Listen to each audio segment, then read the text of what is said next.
Thing. So I want to start recording now for the people that can't be here. And seems to be functioning. Last time I did this, I did it wrong and it didn't record for like the first 45 minutes. Okay. Um, well, let's jump in here. We'll just start here at the beginning. So the first section is on the Ark and Beyond, chapters 3 and 4, historic and cultural foundations of zoo conservation, and teetering on the brink of extinction, which covers a couple stories that are, well, basically it covers a conservation failure of epic proportions and a conservation success that was very, very successful. That's what that chapter is about. Um, and can kind of compares and contrasts those two things. So let's start there. No, you cannot restart right now. Hold on. Restart tonight. How about that? Okay. Sorry, my computer's trying to sabotage this lecture. Um, so the first question is, what aspects of the cultural knowledge of the 19th century zoos and menageries, whatever you want to call them, um, made them function the way they did at that time? So in the 19th century, I guess you can maybe start by talking a little bit about what zoos, if you want to call them that, were like at that time, and then why they were the way they were. Somebody tell me.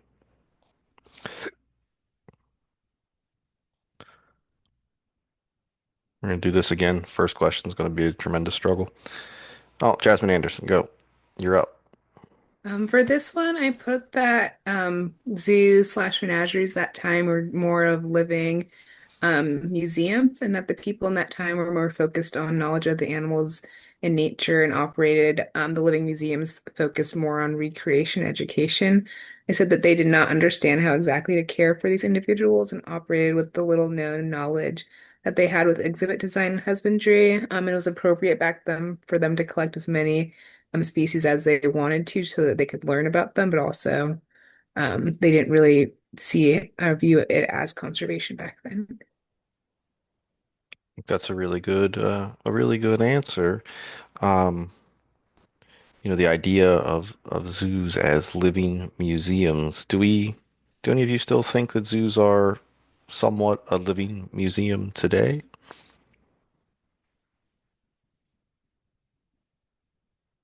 I think it's a little more than that at this point. I think that's what it started, but now we've kind of added on to that now that we kind of see animals as more individuals, less than like those living machines that Rene Descartes. um Descartes, yes, that guy Descartes. thought. Descartes. Yeah. That Um guy. that guy, yeah. So I think that we've kind of added on to it a little bit more. Okay. Yeah, I would say that is overall true. But so, I mean, how many people here have been to, everyone here has been to a zoo. I think that almost certainly must be true. How many people here have been to a museum? Has everyone been to a museum of some sort?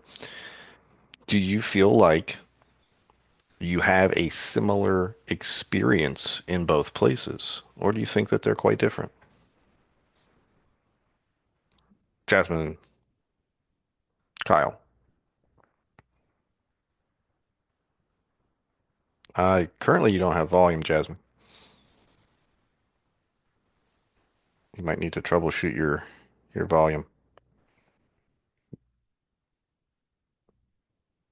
You go ahead and troubleshoot your volume, and someone else.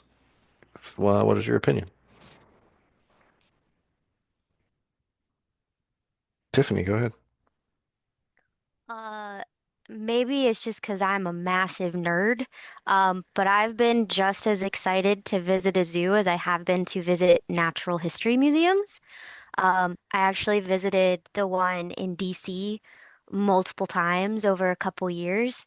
And I just really enjoy the aspect of actually being able to see the specimens. Sometimes even more than to actually see a poorly cared for live specimen. I know some of those might have really terrible histories behind their collection. But I also just really enjoy seeing like all the bones and the biofacts and the specimens. So I think it kind of depends on your relationship with the natural world anyway and how you view it. But I do know, especially the younger people are, they're gonna get more enjoyment out of visiting a live animal at a zoo and seeing it actually doing something. Maybe some of them are nocturnal and things like that. But as someone who really likes the science of it, I have had similar experiences. I've been to many natural history museums. I've worked at several as a zookeeper. Um, so I think they're just as important. And to call zoos living museums, I don't necessarily think is wrong. I don't think it should necessarily have a negative connotation, because we're still doing the same amount of education. We're still displaying these animals. There's just a different way we're going about it as opposed to um, a dead specimen.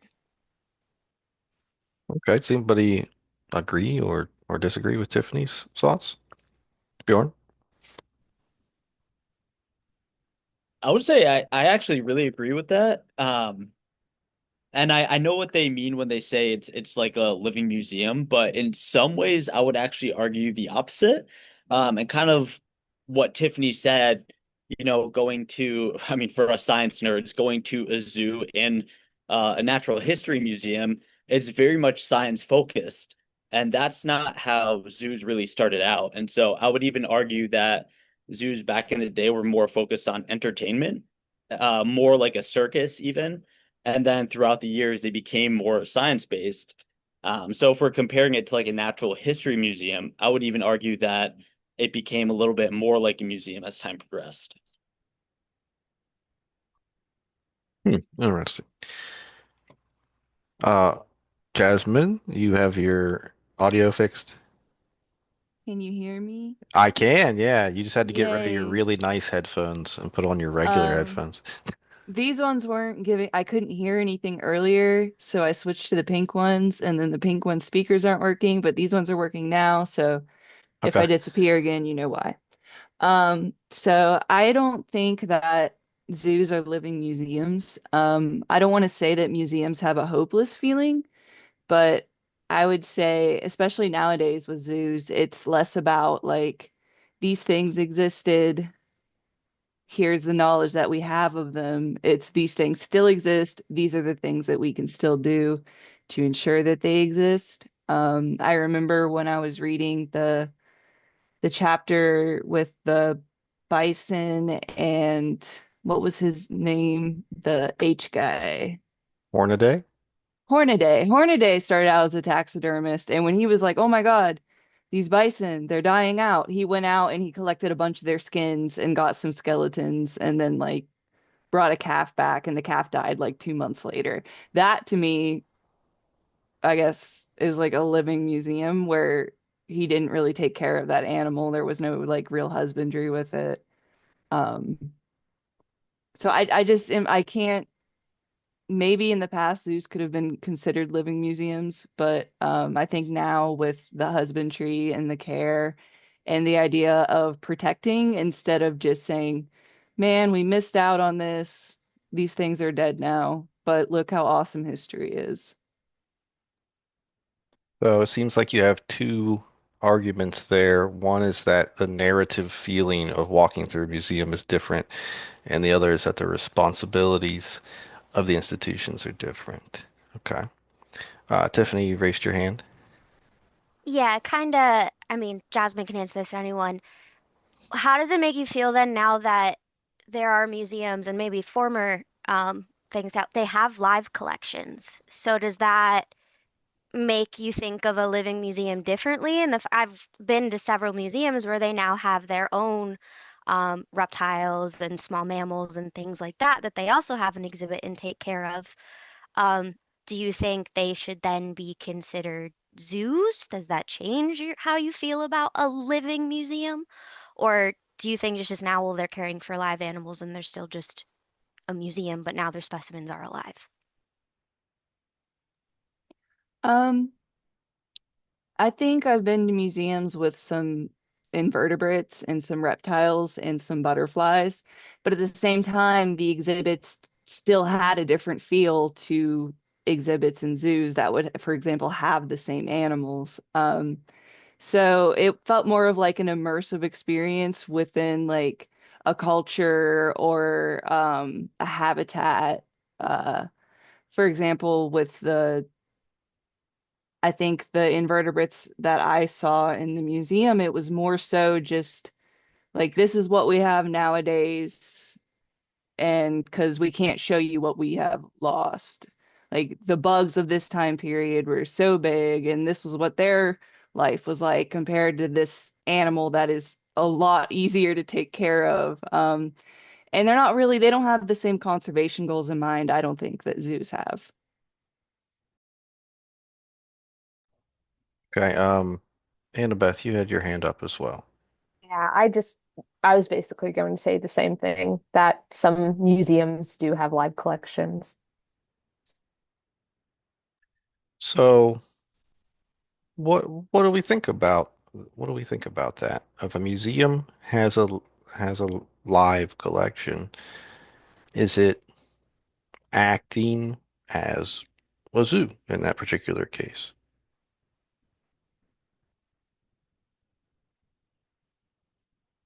Yeah, Annabeth. I'll answer that. Um, I think that it depends on their goal and what their goal is in mind. So I think it wasn't Cleveland. Was it to the Toledo Zoo that we went to with a zoo cruise? We went, and I think one of them had it was a natural history museum within the zoo.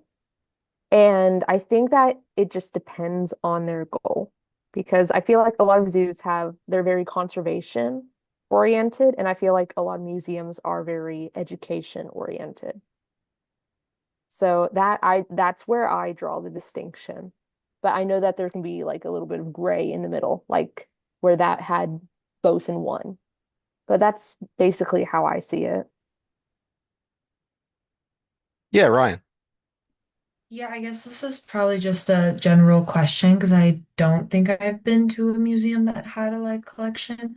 Are they also participating in like conservation goals? Are they in the same like associations or societies that like zoos are supposed to be in or like required to be in, or are they kind of their own thing, like the animals privately owned or whatever? I'm wondering if the distinction between like a museum with a private collection versus a zoo is both like what everyone else said, but also like the policies that they have to follow, the laws that they have to follow. Okay. Tiffany, are you responding to Ryan here?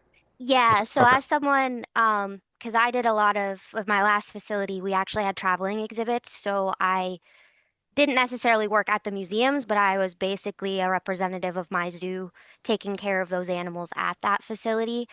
So I've been to several facilities that have actually had live collections.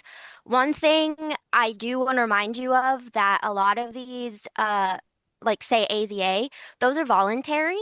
People choose or facilities choose to participate and to be accredited by AZA. So no one's required to do that. But anything that is taking care of animals, be live collection, laboratory, something like that, are beholden to the same federal and state legislation as any other place. So just because they're a museum doesn't change what laws they are beholden to. I have worked at least one facility. I think it was COSI in Boston. Yes. The Museum of Science in Boston, they don't just have invertebrates, they actually have like an armadillo, tortoises, American porcupines, native birds of prey, and things like that. So they do have caretakers that are specifically in like care for those animals. They have chosen to be AZA accredited. So as long as you follow the regulations and you actually go to be accredited, you go through all the paperwork, you go through the inspection, they can become just as accredited as a zoo. So again, it really just depends on how you distinguish between a zoo because also AZA isn't necessarily just zoos and aquariums. It's really any facility that houses and cares for animals that want to be held to those standards. All right. Caitlin and then Jasmine Anderson. So I would argue that museums, zoos, and even nature centers all have a lot of common ground and a lot of overlap. I've been to museums with live animals. I've been to nature centers with live animals, and obviously zoos. I think they all have a pretty big education component. I know we were saying that zoos are very conservation and education, but like education is a big part of it. So I think zoos, museums, nature centers, I think they all have a lot of overlap in kind of their general mission. All right. And Jasmine Anderson. I feel like it also depends on the exhibition of an animal. I think that back then it was more of a living museum because the animals were kept in small cages that people could just look at and walk away. Now I feel like even if museums do have animals in their collection, I think it's people more so go to see the animals living in that habitat. Zoos are more based on like exhibitry and also education and being able to see how they would live if they were in the wild. So, has anyone been to the Arizona Sonoran Desert Museum? Tiffany's been there. All right. So I'll just ask Tiffany because Tiffany's the only one that raised her hand. Um, would you think of that? So I've been there a couple times. Do you think of that as a museum at all? Sorry, the way I Yes. said that maybe led the Yeah. question. That's right. Do you think of that as a museum? Yes, because they are, I mean, I have a very blurred kind of line between zoos and museums.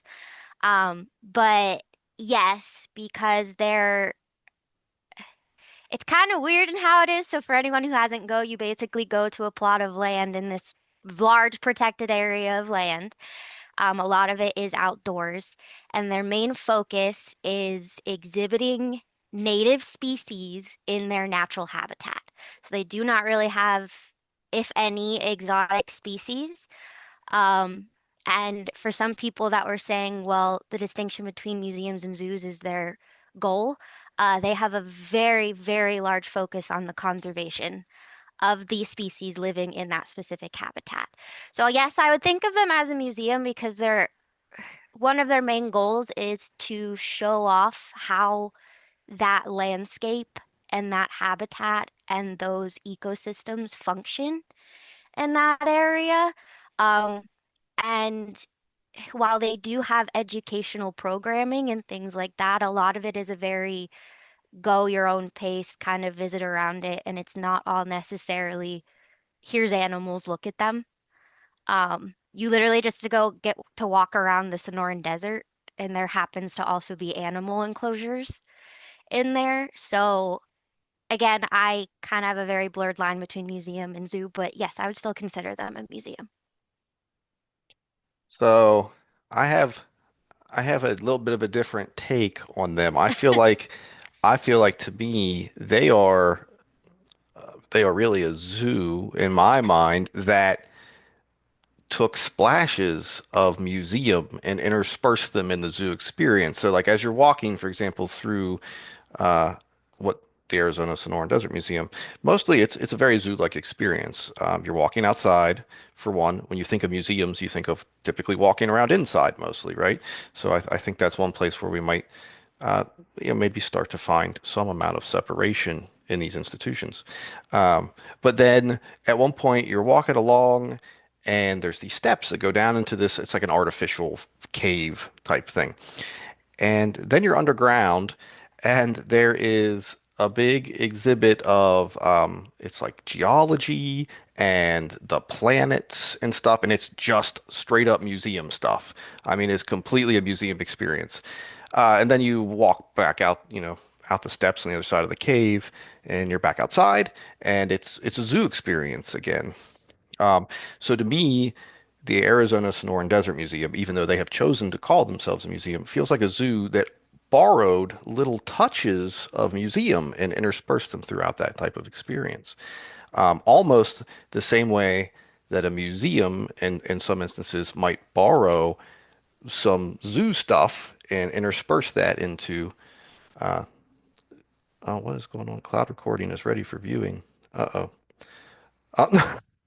Sorry. The same way a museum might borrow some zoo experiences as well. And I don't know why this just told me my cloud experience was ready for viewing. I've probably screwed up recording this second time. No, It still says it's it recording. says it's recording, so I have no idea. I've recorded it to two places, I guess. Um, okay, Bjorn. So I don't really know how to separate the two. I don't have a good answer for that, like museum versus zoo. But one aspect of this I think is very, very interesting is the enclosures and the type of animals that they're keeping. I've never been to the Sonoran Desert Museum, but I've been to the Chiricahua Desert Museum. It's a very, very small place. They basically have like one really gorgeous room. If anyone has a chance to go, definitely recommend it. But they have like a lot of cool displays. But then they have another room where they actually have live animals. And it's just one room, but they fit quite a lot of animals in there. But they're all snakes. Like they're all native species of snakes. And so I do find it very interesting that's like if you're trying to figure out whether or not to call it like a zoo or museum, it really depends on what animals you're keeping. At least I'm realizing in my head because no one would have like that amount of, megafauna. It's not like you could have the same amount of animals, but have them be, elephants or rhinos and giraffes, and then call that a museum. Like that's just probably not going to happen. So, again, I don't really have a good way in my mind to actually separate museum from zoo. Like Caitlin said, I think there's a lot of gray area and a lot of overlap, but I do think that the type of animals and the species of animals that people are keeping definitely have an impact on the way people view that as well.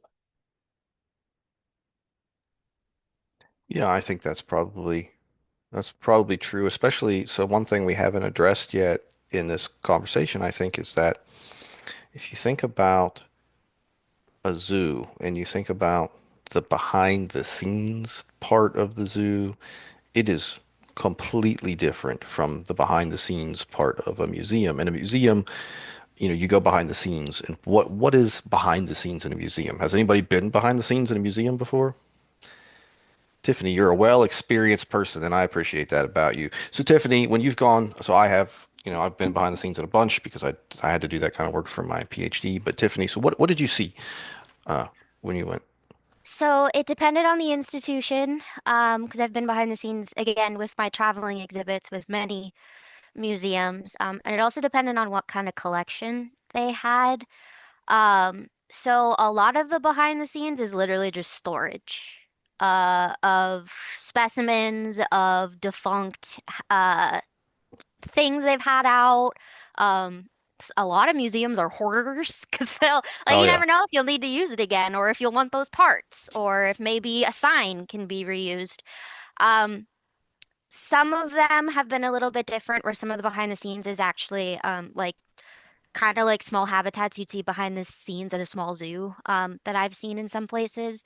But the vast majority of their behind the scenes is storage, fabrication, for making things that they're going to display, um, staff areas, and basically a lot of stuff collecting dust.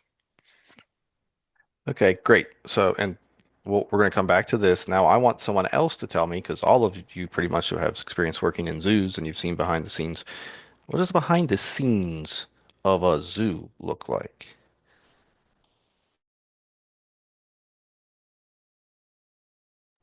Caitlin, you're up. So behind the scenes at a zoo is usually a lot of, or in my experience, it's a lot of back holdings. So it's spaces that the public can't see where those animals are living. And it's often spaces where the keepers are doing more of their training, maybe their enrichment that isn't as natural. things that maybe the public wouldn't understand are happening behind the scenes. So it is very different. Like there are usually animals living behind the scenes. Yeah, exactly. And then Jasmine Anderson, you had something you wanted to put in on this? Yes. At my facility or behind the scenes, we have a lot of departments back there. So it's usually like our maintenance department, landscaping. We have the areas where we prep our foods, the care unit, enrichment areas and stuff like that. Yeah.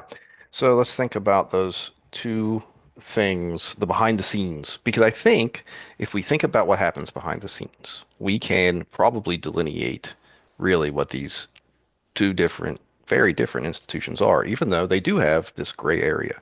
I think we can agree that there's a gray area in terms of one of the missions of both museums and zoos is in education.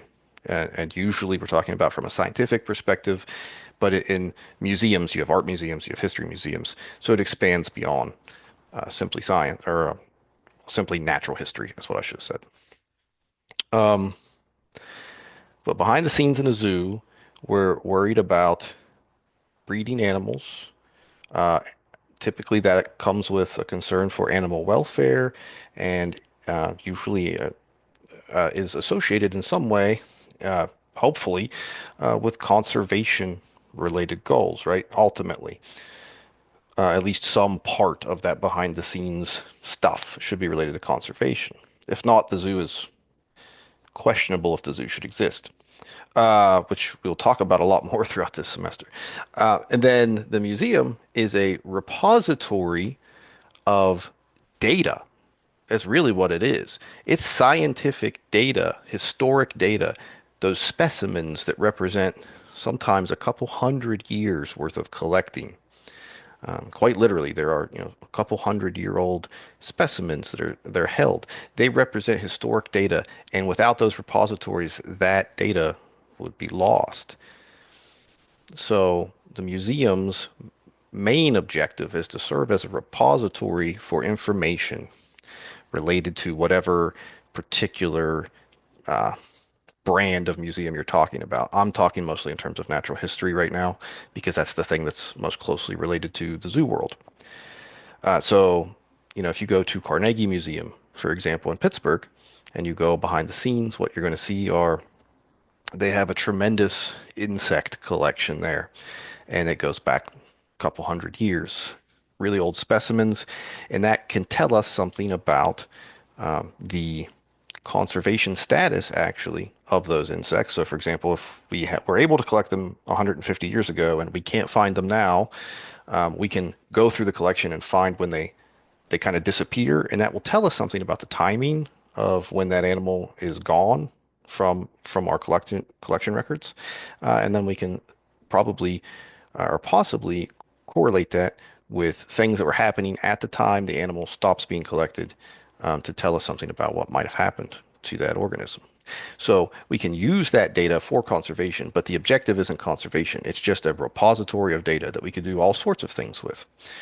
On the other hand, we don't have that sort of information being kept in a zoo, right? It's not like that at all. It's zoos are in some ways more forward looking. How can we produce more animals, put them into the wild? Hopefully that's, one of the goals here of conservation, and then save that animal so it can be perpetuated into the future.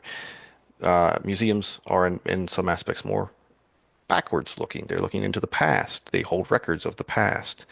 And I think that is probably a fair way to delineate uh, these two institutions.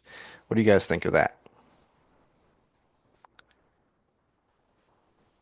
Everyone's just like, you're right. You must be. You're leading the class. Um, that's not the point. I would love it if someone would tell me why they disagreed, or if they have some different thoughts. Yes, Tiffany.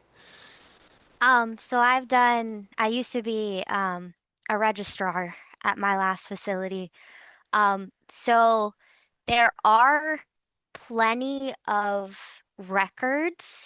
So I think in some facilities, they are actually a database, especially for breeding efforts, and animal husbandry, especially a lot of the older facilities.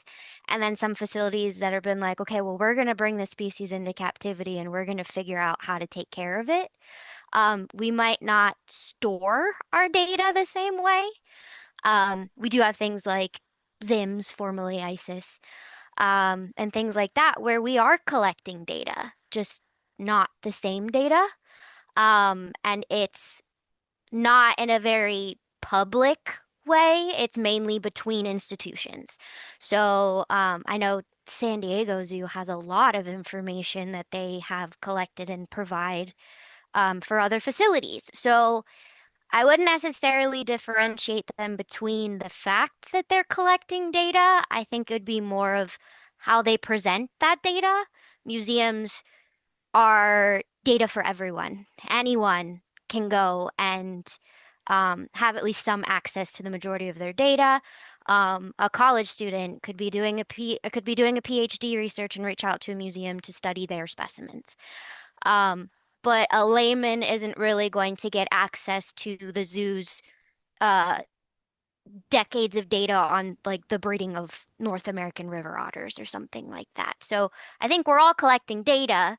If we didn't, we wouldn't be updating our standards and guidelines for animal husbandry and things like that. We're just allowing different people to have access to it. Okay, I'll address that in just a minute, but Jasmine has her hand raised, so we'll let Jasmine talk. I was just going to say that you, I think, put it in better terms than I tried to earlier, where I said I don't want to say museums are hopeless, but zoos are looking out for the future, and where you said zoos are forward thinking while museums are like a repository of data. But I also wanted to add that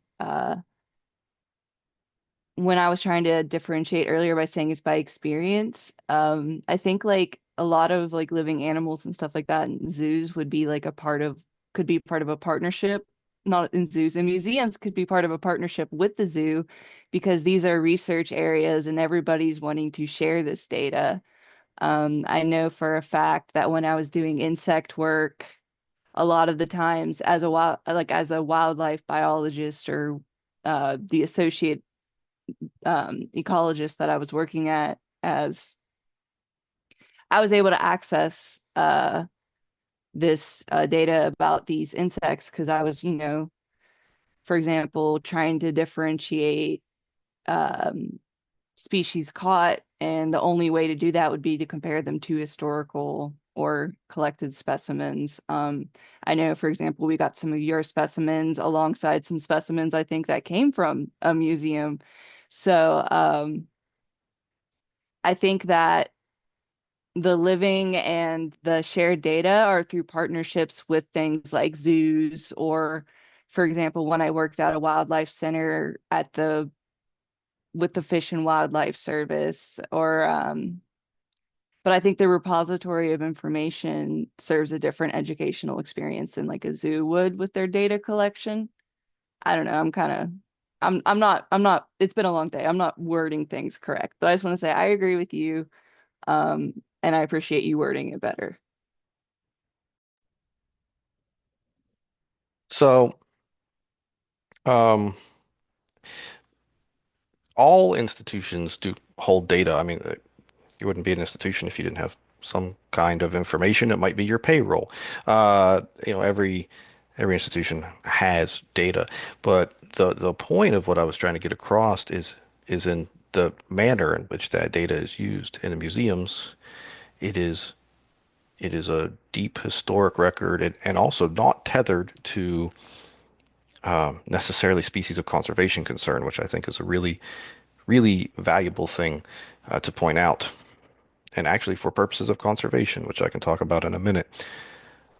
Whereas the records that zoos are keeping on their stud books and things like that, which are really not particularly similar, while it is data not very similar to the idea of a zoo collection or a museum collection, are typically forward thinking. And how can we continue this lineage by not essentially deeply inbreeding our population of whatever animal we have so that we can release genetically healthy individuals into a wild population.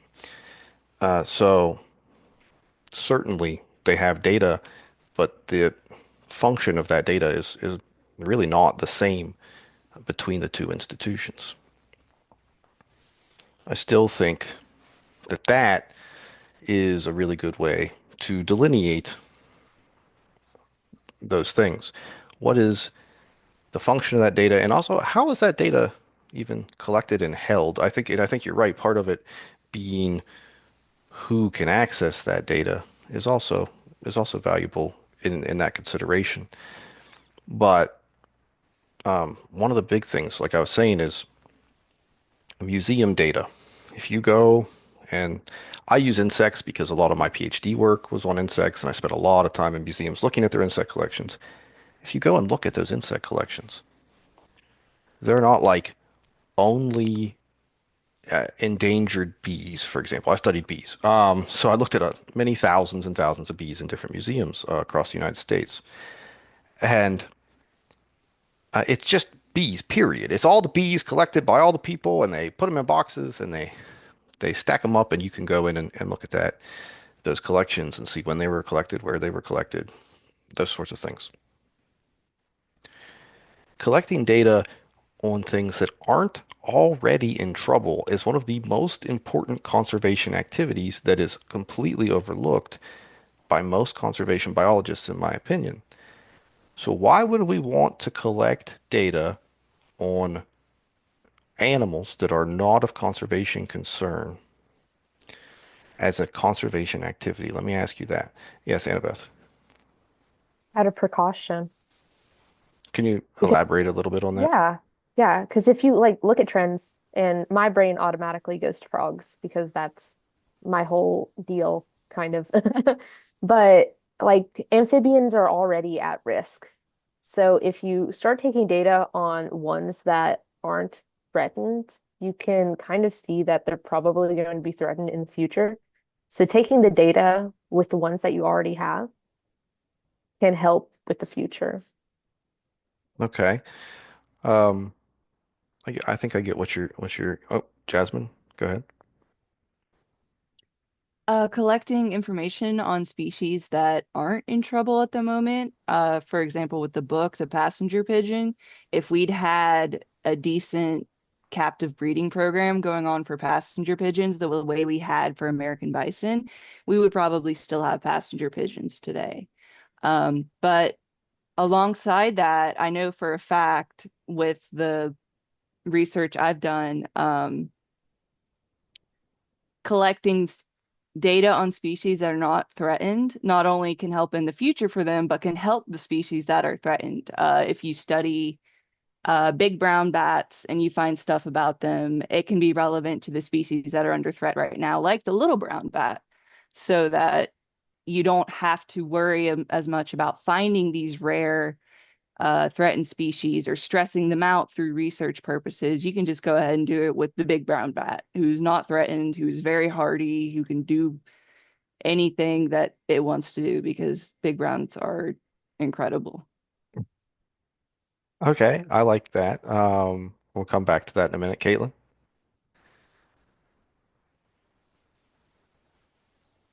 Sorry, I was having a hard time unmuting. I would also argue that by collecting info on species that aren't yet threatened, you can identify potential problems very early on, like at the start of a problem, before it's so far gone that it's hard to turn it around. If you're seeing a very minimal population decline, you might be like, oh, well, they're still not threatened. We're still not super concerned, but why is that happening? And maybe you can turn things around before it becomes this like massive threat. Yes. And that's what I was actually getting at, Caitlin. So I'll talk more about that in a minute. Bjorn, your hand's up, Uh, Bjorn. Now you get yeah, to talk. that was that's pretty much what I was gonna say too. But I was also gonna say, I mean, if you have two species in an area where, there's some kind of threat, like if we're talking about frogs, like chytrid, for example, is taking out this one species, but it's not taking out the other. The other species is doing absolutely fine. Studying that species might give insights to the resilience and why they're actually able to deal with, that threat compared to the imperiled species. Yeah, so I think then that's similar kind of what Jasmine was getting at with the big brown bat as an example as well. Um, when we look at species that are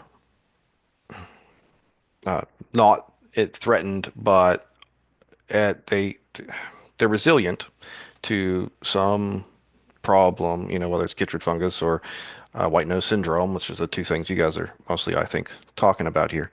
Uh, we can use them as models to understand better why the particular conservation issue is affecting some individual species, but not that species, and that can better help us understand how to fight that particular problem, whether it's a disease or it could be climate change or whatever it is. Um, so I think that's a really great point. The other thing is the thing that Caitlin, I think was, I believe it was Caitlin mentioned, and what I was also getting at, and this is ties directly into museums, which is how we got here. When we have data on a thing, when it's in a perfectly stable condition, and we track that, not just once in a while, but we continuously track that population or that group of organisms, a community or whatever, we can see what a stable pattern looks like for that thing. And then when that gets disrupted for some reason, we can look at the situation. Oh, in these couple years, something weird has started to happen. And we can ask why that's happening, and we can prevent potentially something catastrophic from happening in that population or in that community. Um, but we could never possibly have done that if we did not know what those background normal stable levels looked like, right? So you have to monitor. It's monitoring, population monitoring. You have to monitor things, or else you have the situation that we have in modern medicine, where oftentimes we treat symptoms instead of preventing the particular problem from ever happening in the first place.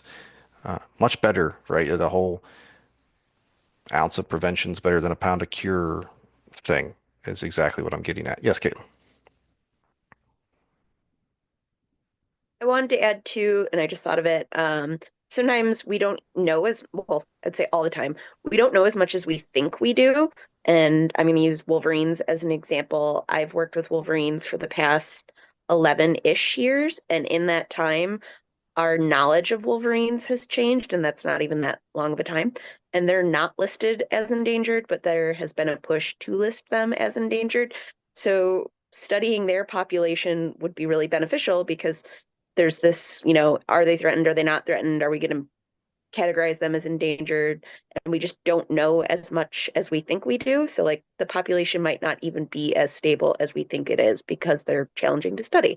So, I'm sure there's a lot of other species like that too that maybe we're not putting a focus on because we don't think there's a problem, but there could be a problem we don't even realize because we just don't know as much about them. Yeah, I think that's a great point. And uh, a little where I don't want to deviate too far away from the museum. And this falls outside. This is really like direct conservation biology on the ground kind of stuff, but that's okay. That's what this class is about. So let's talk about it. I think actually what Cleo is doing in her research right now is pretty relevant to this. Cleo, do you want to talk about it, or am I just putting you on the spot and making you angry at me? No, I can talk about it. So basically, we're assessing screech owl density and populations in the entire state of West Virginia because West Virginia is just lacking data that's been in the past, I don't know, 50 some years. That might be a stretch, but it's somewhere around there. So right now they're listed as least concern in most areas, but populations are decreasing.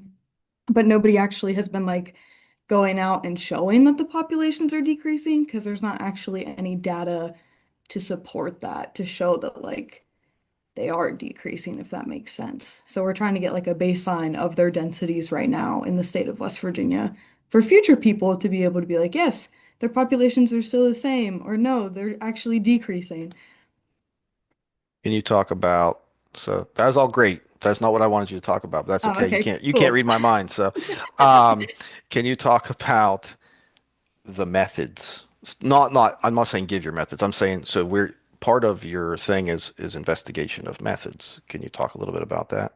Yeah, so nocturnal species of birds are extremely hard to monitor as they're less likely to just be calling out like diurnal birds. So we're driving around all over West Virginia pretty much, and we're using an audio lure to like elicit a response from them.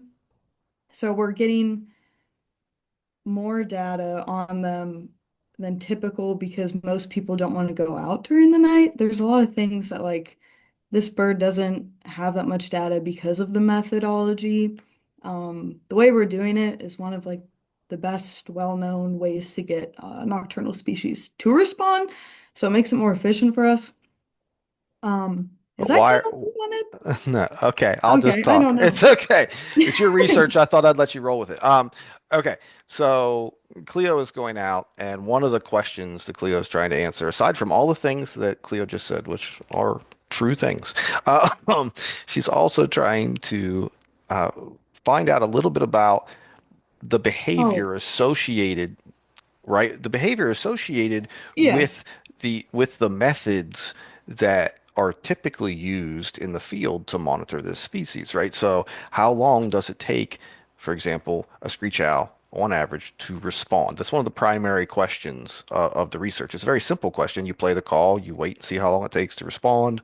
You record that for every single encounter you have, and then you get an average of length. But that, that is an important question because so Caitlin was talking about how hard wolverines are to study, right? Understanding little things like that about the methodology that will make a species easier to study is a really useful thing in conservation. So when Cleo's all said and done with this, one tiny little piece of information that will come out of this that took a ton of work to actually get is if you're an owl biologist and you're out and you're trying to get and you're studying this particular species, how long should you actually stand by your call waiting for a response before you can check a little box that says there's no screech out here, right? And the only way to know that is to have some information about what their behavior is, their response uh, time behavior is to calls in different seasons. So she's gone out in bad conditions, she's gone out in great conditions, she's gone out in conditions where animals almost certainly wouldn't respond, and no sane biologist would actually go out and try to get a response. We've done all of that because it covers the breadth of potential circumstances in which these owls might respond. So that is another reason. This is not an endangered species. Okay, this is not even a. This is maybe actually this just is the most abundant owl that that there is, at least in the eastern United States. It's not even close. About, I guarantee you, you walk outside and if you see trees, there's a screech owl almost for sure. You might not see it, but it's there. Um, but it's still valuable, right? It's still conservation related, valuable. So, all right. Well, I think that we like really dug in on question one. So good job, team. We went all over the place with that, but I think it was a really valuable conversation to have. Um, so we're actually gonna we will. So the next question is just basically that entire first chapter is like a list of activities that occurred mostly in the 19th and early 20th century related to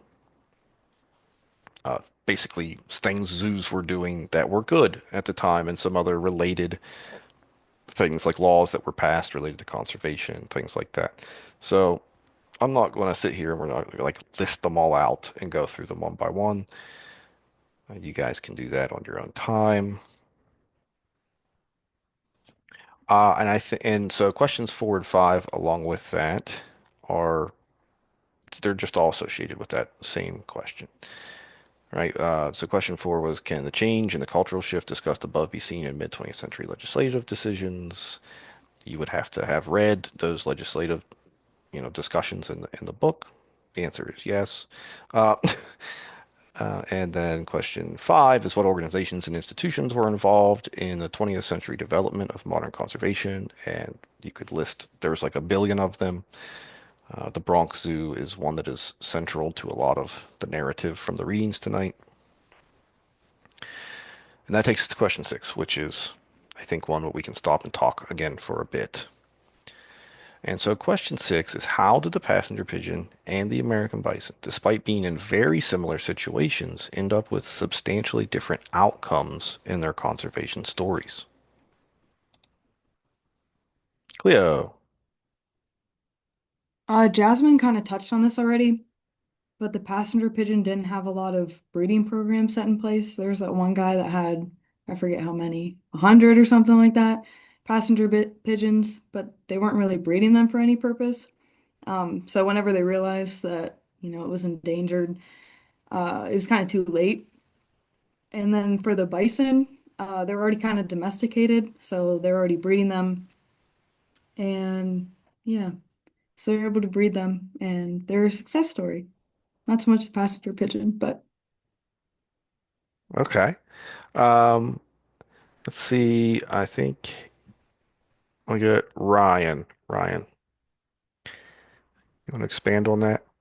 Yeah, I was like the last one to raise my hand though. Is this That's okay? okay. You haven't got to Okay. talk as much tonight, so I Sorry. wanted to hear from you. I will call on Caitlin and Bjorn as well. Caitlin, I know you unraised your hand, but I'm still going to call on you. It's too late. Once you push the button, you're locked in. Uh, go ahead, Ryan. So for this one, I mean, I thought it was a really sad story because it's like, yeah, people didn't care enough. People didn't put in the time nor the effort nor the financial support that the bison had because the bison were like, I think they're described as charismatic megafauna.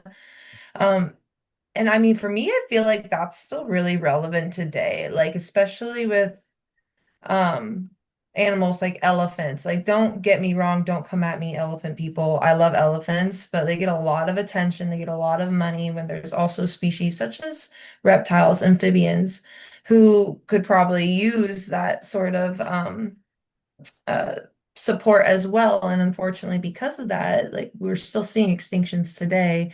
And I'm sure you amphibian reptile people have much more on that than me. I know nothing of that. But yeah, I think this whole conversation we're having of the passenger pigeons and the bison is relevant and it happens today.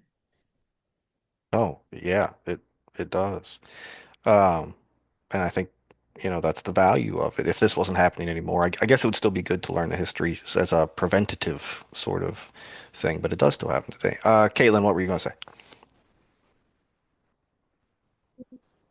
So I put my hand down because I was pretty confident that somebody would hit the point I was going to say. And Ryan did, is Okay. that that's still very much a trend today that people tend to care more about charismatic megafauna than and more about mammals than birds, reptiles, and amphibians. I worked in the mammal department for 8 years before going to the amphibian department for 2.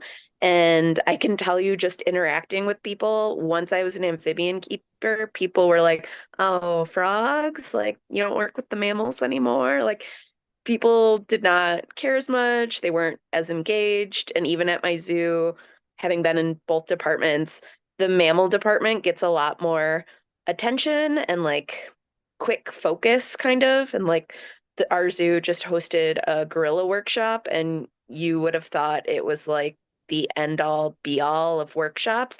But we all, and like, this is the first time we've hosted this, but we host an amphibian workshop every year. And it's like a pretty good workshop, and people come from all over. And Our zoo is really unique in that we have a amphibian only focused building, which you do not see at a lot of zoos. Like there are only amphibians in this building. It is the National Amphibian Conservation Center, and our zoo doesn't even really highlight it that much. Like I worked there and I didn't even know how special and unique it was, like before becoming an amphibian keeper. My zoo Bjorn. has the exact same thing, by the way, and they do not like show people it very often, but it's so cool. And they do a lot of really cool conservation, and we call it the Amphibian Conservation Center for, I don't, it's not the national one, but it's very similar. And I just for personal reasons ask where you guys work and well where you work on those because I want to put that down in my notes. I'm from the Omaha Zoo. Omaha and Yeah, then Henry Dorley. I'm from the Detroit Zoo. okay. I went to the one in the Detroit Zoo. I have not been to the one in Omaha, but It's I'll only put the that on number my one list. zoo in America, guys. I'm I'm just putting it on my list. I'm sorry, we got sidetracked. I just really No, interested in that. that's okay. I know how you feel about frogs, Annabeth. It's all right. I can't help it. They are cute. Bjorn, you had your hand up. Did you want to add anything to that still, or has it been covered? I think they nailed it. I guess one like really small portion I will add to that. I think in addition to those, big megafauna and mammals overall being more charismatic to a lot of people, I think it's also hard for a lot of people to actually recognize the importance of smaller, non-charismatic animals within the ecosystem. Like it's easy to, see that, giant pandas or elephants will alter the ecosystem in pretty drastic ways. But when you get down to those small frogs, I think that's easily forgettable for a lot of people that they actually play a really, really crucial role within the entirety of that ecosystem as well. Good. And Cleo, you also had your hand up. Oh, this doesn't really pertain to anything, but I thought the book was really sad because it was saying like George and Martha Washington, and then the way it described the passenger pigeon, like how Martha took her last breath on this date. That was probably the most sad I've been in a while. I think September 1st, 1914, I think it is. Mm. Yeah, Ryan? horrible. Yeah, I just kind of thought of this, but do you think this can go kind of the other way where people almost care too much about an animal? Um, my immediate thought is pandas. There's a lot of controversy with pandas where like they get a lot of resources, but like should they, is it viable, like versus these other animals where we could, you know, do more releases and probably more sustainable conservation, but they spend a lot of money on pandas. I think that is a wonderful question, Ryan. I like that a lot. I think we might be spending a few minutes talking about that here. Here's what I want everyone to do because it is just about to turn 8 o'clock, and I like to take a break after the first hour. So I want you to take Ryan's question, not completely forgetting what we were already talking about, but Ryan's question, and think about it for the next like 6 or 7 minutes. We'll take a break. I'm gonna come back at 6 after 8, and we'll continue again. It gives everybody a chance to stand up and stretch, and then we'll continue from that point. All right.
Okay.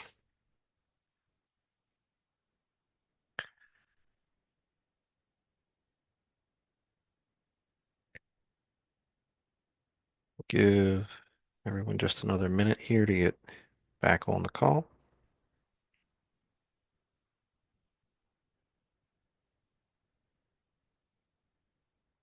All right, we're all back.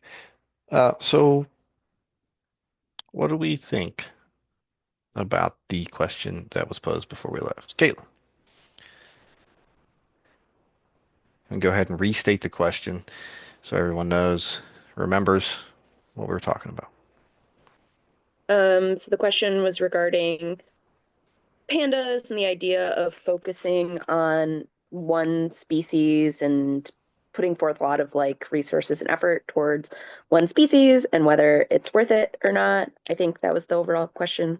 Um, and I've been down like the panda rabbit hole in the zookeeper groups before, and I kind of see both sides. We do put a lot of resources towards giant pandas, and one of the big points people make is that we put all this focus on giant pandas, but there's also bear bile farming in China, and it's like a pretty terrible practice in terms of the welfare of those animals. And there isn't really much of a focus on that, like, even though they're also bears. So it's kind of like we're championing this one species, but then we don't care about what happens to the other one. And then the flip side of that argument, and I really do genuinely see both sides, is that by putting resources and effort towards giant pandas, you're not just protecting giant pandas, you're protecting other animals that live in those spaces and habitats. So they kind of operate as a flagship species or umbrella species, whatever you want to call it. So I do think there's benefit there. Like if helping the giant panda helps some other non-charismatic popular animal because its habitat also gets protected, then that's a win. So I do see the benefit of putting resources there, but I also see how alienating and hypocritical it is when you have animals in bear bile farms too. Okay, I think that was, yeah, I don't know much about bear bile farming actually, so I'm kind of interested to learn more about that, but I think that was a great answer.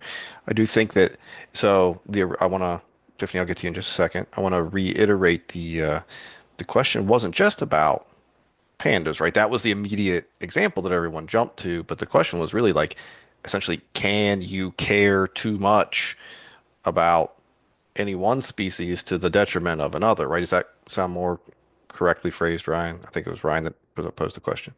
Um, so Tiffany, you had your hand up. Uh, kind of going off of that, I'm a massive panda hater when it comes to conservation, but that's a different story.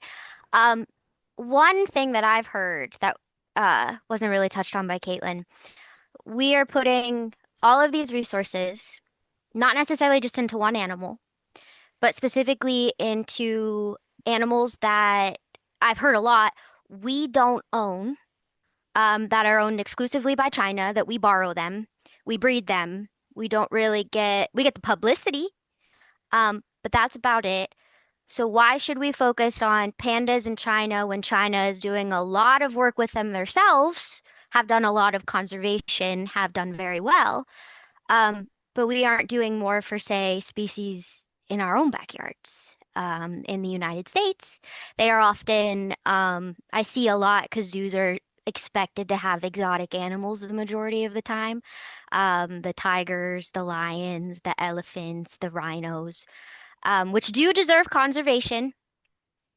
But what about say the bears we have in North America, the moose that no longer live in certain states? New York no longer has elk. Um, so why can't we put the same amount of effort into the species we have in our own backyards, um, irregardless of size?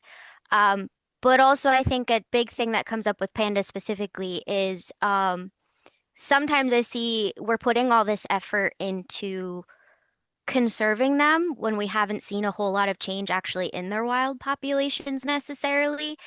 Yes, they've increased, but is it just because we're helping them? If we did let them go, would they actually go extinct? Have they now recovered to the point where those resources should now be moved to other species? And I hate the fact that the WWF's symbol is the giant panda, because it kind of really hits home that, oh, we should be saving this species. Um, and sometimes I also feel like people are just into like saving it because they're cute, not necessarily because it is actually helping anything. Um, and while yes, it could be considered a flagship species, there are other far more important flagship species we should be putting these resources in. Um, so that's kind of my thing is why giant pandas and not, I don't know, elk in New York or something like that when we've extirpated them ourselves. And not Yep. something that their native country, they already have a fantastic conservation program going on. Why do they need our help? Other than maybe sending people to help over in China instead of bringing pandas to the United States. Great, thank you. Um, uh-oh. I just got, am I still here? Okay, it just told me I was signed out of Zoom. So I don't know. If I disappear, I will resend the new link. I'm not sure what's happening right now. Seems like everything's okay. Jasmine, you had your hand up next, so let's. So for me, when the question was posed, are there animals that we put a lot of effort towards that it's kind of become a detriment? And my immediate first thought as a West Virginia person, I guess, white-tailed deer. Um, from my perspective, I worked with the DNR, and if you were to hold like a room of white-tailed deer researchers, they wouldn't all fit in one room. And I guess game species in general, even though it is important to understand their population dynamics because they are game species. Um, I worked in the wildlife heritage section where we're doing work with crayfish, um, rabbits, rats, shrews. So hard for us to get funding in heritage compared to somebody who wants to study white-tailed deer for the 257th time. They have lots of resources, they have lots of connections, they have lots of people to talk to, and when they go out and speak to the public, they get a lot of support because for some reason white-tailed deer are the guys to study, at least in West Virginia. So I know comparing like the amount of resources that we got just studying snowshoe hare or the water shrew or the Allegheny wood rat, they were really scarce compared to people who want to study what white-tailed deer are eating because one county has a lower bagging limit than say Tyler County where I'm from. It was kind of a huge detriment to conversations and resource allocation. Yeah, that's really interesting, and it's good to get a perspective, right, that falls outside of the zoo world, but is firmly grounded in practical conservation. So that's great. Ryan, Yeah, so I tried to write down my thoughts so I could speak that's orderly. very Um, smart. so last lecture, we spoke a lot about intrinsic value and how that was placed on species. And I think that plays an important role in conservation because, especially in the public eyes, they're going to feel more connected with these big, cute animals. So that's like one reason why um, they get so much more attention, even if maybe their conservation goal isn't the same or as I don't want to say necessary, but like as dire as other animals. And I feel like another important thing with that is the outcome of the conservation. Like, is what you're doing, is breeding an animal actually helping in the wild, which is another thing we talked about last class. So I think results of conservation play a really big part in animals like this, especially for pandas and white-tailed deer. Like, what are the outcomes? What is happening because of the conservation we're doing? And then the last thing I wanted to bring up was in the last chapters we read for last lecture, I tried to look back in the book to see who said it, but there was a guy who was talking about a species dying with dignity rather than in a zoo. And I think that does apply for some species. Like, if there's like we have phase out species where it's like you can't keep them, there's nothing you can do in a zoo, so why keep them in a zoo if there's maybe other conservation routes to go. And I feel like a lot of pandas, especially, you see them in zoo settings where they are in captive management. So is that really helping their environment? Um, Also how they're treated, their breeding, they don't breed very well. So there's a lot of intervention, which then brings us to our wild topic of like how much human intervention are they getting? So I'll stop there, but some of my thoughts. No, that's great. Particularly, I'm interested in the wild concept, so maybe we'll come back to some of that. Uh, Taylor. I kind of had a more of a question. I was just like wondering how these funds are distributed. Like who's deciding which program is getting these money? Like where is this money coming from? Is it majority like donations? Because if like a person's interested in like a certain species, they're gonna donate to that one. So is it maybe like a shift in like perspective of the public? Are there, I don't know, big guys on top that are like getting on this money and it's like choosing which one's going to maybe benefit their program more because they're popular? So I just kind of like wondering where this money was necessarily coming from and like how it's like decided like where it goes. I think that's a really valuable question, and I know that we're going to come to talk more about that topic as we move through the semester. But yeah, there are many different funding streams actually. And Tiffany, you raised your hand. Was that in response to Taylor's comment? Uh, kind of in the question in general. I don't know how many people have actually tracked what happens with SSPs. But they have actually, within the last couple years, changed how an animal qualifies for the species survival plan program. And as someone who at the time was in the management of herps, they have made it harder for less charismatic species to actually become part of an SSP. And an SSP being part of that is one way to allocate funding and to gain funding for programs like that. And a lot of the stuff, and this is kind of also just a general problem within AZA, that it's very, very geared towards the bigger, more charismatic species instead of the lesser known, kind of smaller species.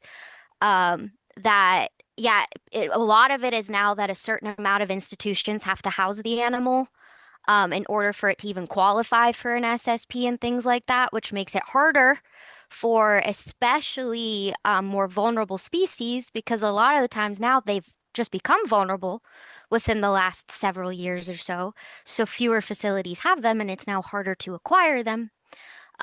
So yeah, things like that where like being part of an SSP, being part of an organization, having research and stuff like that, it's a big deal to actually receive funding towards helping for these conservation projects. So if it's not a really old project such as elephants, pandas, rhinos, tigers, things like that, where they've been working on their conservation for decades, it is becoming harder and harder to start a new conservation project unless you have multiple facilities all coming together and being like, yeah, we're gonna go towards this, we're all gonna fight for it, and we're gonna go for that funding.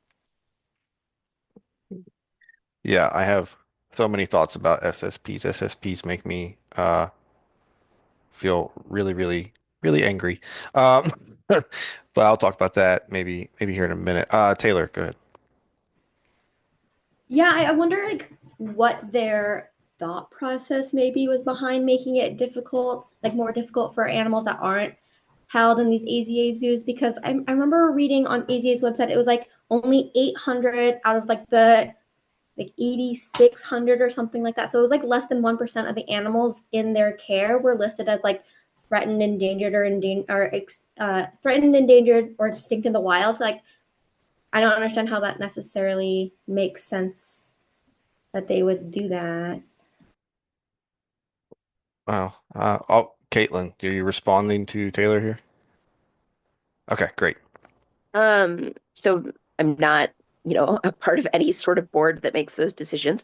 But I know one of the things that AZA is starting to look at in terms of who can be an SSP is whether they think you have enough of a population already in zoos to like sustain yourself, like to sustain your program. So tree kangaroos historically have been an SSP, but right now they're, and I might mess up the wording on this, they're considered like a provisional SSP. So even though they have like a history of being an SSP, they're a very active program. They are also like coordinated with the SAFE program, Saving Animals from Extinction.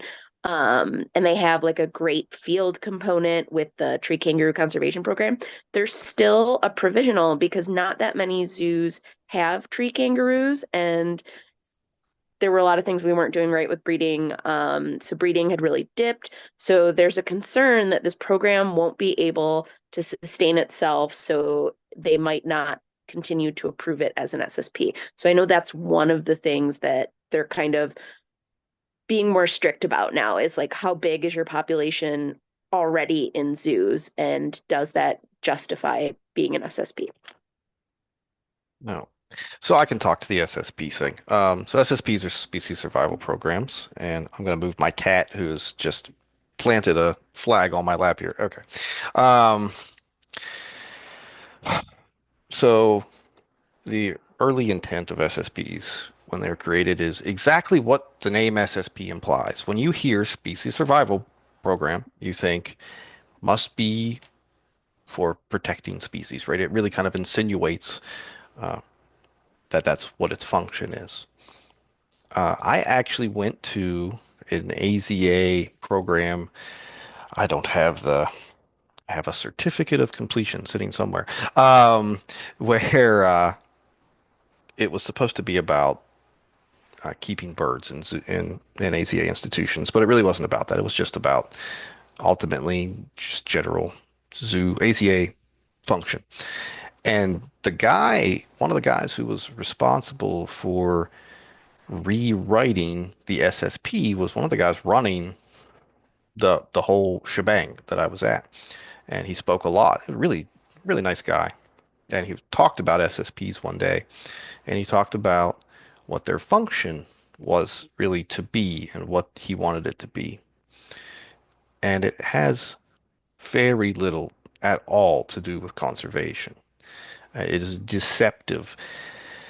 The intent is really for keeping populations that are in zoos alive and around, connecting all the zoos, the AZA facilities together, so that everyone knows, hey, I've got this many of this animal, you've got this many of this animal. We can exchange animals to increase genetic diversity in our zoo populations. And if someone wants one of these animals, one of the roles that with being an SSP for a given animal is that potentially you can provide that animal to other zoos so they can establish their own populations of those animals. So it has everything to do with internally within the zoo system perpetuating these populations and really nothing to do with conservation. Okay. That's straight from the guy's mouth. Like he told us all this. And it's funny, I'm the only person at this thing that is, I'm not a zoo guy. Okay. I'm a field conservation biologist. That is first and foremost what I care about. So I'm listening to this and I'm just like, who the hell gave you the right to name this species survival program when that's not really what this is about at all? Like, this is so deceptive. Now, I will say, in somewhat in their defense, that they do have the SAFE program, which is about conservation, and so there are safe animals, but that's not what the SSP is for at all.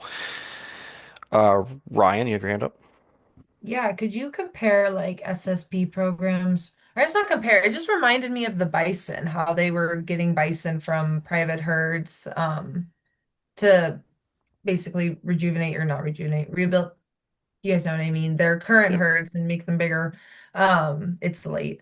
Um, and I kind of feel like is that in a way what SSP is trying to do, have a genetically diverse population should the worst happen, I suppose, which is a stretch, I know, but in general, I feel like that is contributing to conservation in like a preventative way. But that's so it's really not, or at least that's not the goal of the SSP. Safe, yes. SSP, no. What they are trying to accomplish through SSP is establishing within the zoo system, the AZA system, right? You have zoos all over the place in AZA. They are establishing across all those zoos a repository of data of these are the organisms all these different institutions have that are SSP organisms. And to be listed as an SSP organism, there are certain qualities you have to have. And one of them is indeed, uh, in many cases, that you're not a difficult organism to deal with. Okay. And that's what Tiffany was getting at. Organisms that are actually like really hard to deal with and organisms that aren't very charismatic aren't good candidates for SSP because the SSP organisms are ones that they want uh, people to come and people want to come and see these animals. It's not too hard to manage these animals so that we can, keep propagating them. Uh, and so it's not about conservation. It's just simply not really about conservation. Caitlin, you raised your hand. Yeah, I was just going to say that I think SSPs used to have more of a conservation component than they do now, and that with the creation of SAFE, they've kind of completely split. Like now, the SSP isn't conservation minded, like you've been saying, but SAFE is. But I feel like Yes. they used to be slightly more integrated, like those concepts used to be more integrated, and then they kind of changed how they order things and they've totally changed like the mission. Like you said, SSB doesn't really have a conservation component, but SAFE is like primarily a conservation component. But That's before correct. SAFE, I felt like the SSPs did have that, and now it's like gone. Yeah, and that's exactly what this guy talked about at this week-long training thing I was at is when he was given that particular lecture. Um, the the SAFE program took over the part of SSP that cared about conservation in a manner of speaking. Now, how does that affect funding streams for those animals? That's a different question entirely, and I can't really answer to the funding streams for SAFE versus SSP. I just don't have that information. Tiffany, you raised your hand. Um, Another thing also to consider is that a lot of safe species are also still SSPs. Hmm. To keep that in mind. SSPs are a business plan. So really all they are is to make sure that if I want a tiger and I'm in an AZA facility, that someone else can give me a tiger, but I don't have to get it from the wild. So that is kind of the very bare minimum conservation effect of SSPs is not to have to collect it from the wild or the private sector unless we absolutely have to. Because that was one thing, a very big thing in the herp world, especially in zoos, is we're still given leniency on where we actually acquire our animals. So if I want to go to a hobbyist who we have to vet them, or at least we're expected to vet them. So to see how they care for their animals, how they breed them, what care they give, all that kind of stuff. I could go to someone who is breeding uh green tree like red-eyed tree frogs in their house and selling them and take them for my zoo. That's not going to be the same for something like a tiger, obviously, because you can't keep tigers anyway. But they've also, along with the change of SSPs, has started creating, and I can only speak to the herp world in this aspect, breeding programs for animals that like again as a herp person we found useless. They started making zoo-wide breeding programs for bearded dragons, for example, which Yep. you can literally walk down to the pet store and grab a bearded dragon for pennies. There are hobbyists who can go to a reptile show and give you whatever morph of bearded dragon you could ever think of under the sun. Why are we wasting those resources in zoos to breed bearded dragons just for ambassador animals? They are not a species of concern. We're just using them for education, barely even display, when we could use those resources and that space, because space is a commodity in zoos, for breeding animals that don't have that kind of breeding program in zoos. When those kind of happen simultaneously, that SSPs, it was kind of confirmed they are breeding programs. That's literally all they are, is breeding programs between institutions now. And you might get funding for that breeding thing, but if you want to do the conservation, you have to be involved in the safe.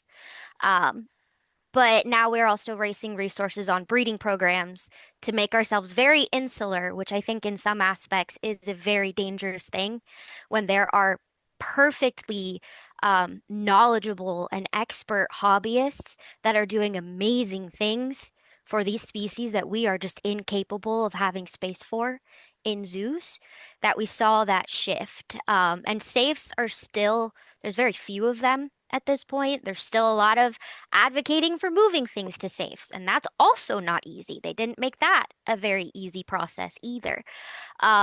So it's another thing of making it more difficult for us to allocate resources, which made us very, very angry, specifically in the herp world. But I'm sure there's lots of small mammals, people, bird people, because birds also get shafted a lot, not just herps. Um, and allocating these very important resources that now it's even harder for us. And that's kind of, we talked about it a lot at my old institution of how AZA at some times seems like it's less in some aspects of a conservation institution and more of a business of making zoos businesses that will withstand the years so that we have these animals and less so much about making sure we can protect these animals in the wild and release them back into the wild. We're now just trying to make sure zoos as an entity can survive. Yeah, I think you you said one thing in particular that I think really summed up the SSB thing, which is that it's a business decision ultimately is what it is. It's about running business and making zoos, as you said, insular. And I also would agree um, that it does have a conservation benefit, and we should recognize that in potentially keeping zoos from going out and taking animals out of the wild in some circumstances. So those are good points. Okay. I just learned a lot, guys. Thank you from everyone. That's cool. Bjorn, I was so full of rage when I was at the at the thing and the guy was talking about how the species survival program had nothing to do with species survival outside of the zoo setting. I came back and I remember talking to Dr. Loafman, who's the chair of my boss, and I was just like, what? And I was swearing. I was just it's like I can't believe like how dare they name this species survival program? They have deceived us greatly. Where But was that where he was talking and you heard that? this is a okay. I was at I wish I could remember what it was called, Bjorn. It doesn't really remember. You come by my office, I'll give you my certificate of completion. Uh, it's it was a conference and the idea was I was just starting out with zoo ornithology as opposed to my typical just field ornithology that I've always done. And the idea was I was going to go there and they're going to teach about the aspects of working in a zoo with birds. And that'd be really beneficial for me because I teach zoo ornithology. Um, and then I got there, and that's not really what the thing was at all. It was a week-long training, but it had almost nothing to do with birds at all. Truly, it was just more of like general functions of AZA, how the AZA works. Some really fantastic people there that were very knowledgeable about the zoo system, right? I mean, literally the guy that wrote the SSB stuff is there. Um, so it was beneficial to me in that way. Not so much when it comes to working with birds in a zoo setting, though. It wasn't an AZAC conference, was it? No, it was a Okay. special 1 week training near DC in Oh, okay. in a weird fancy underground bunker thing. It Of was course. crazy. It was very uh but well, let's get back to this. Actually, I do Uh have one kind of funny, really quick thing to add. sure. With this like conservation of non-charismatic species also being involved in the herp world, there is a professor from Cal Poly. Her name's Emily Taylor. phenomenal snake researcher. She does a lot with rattlesnakes, and she started what's called a rattle cam, where they have just like a big rattlesnake mega den basically, and they have a camera on that den, and you can go and live stream that.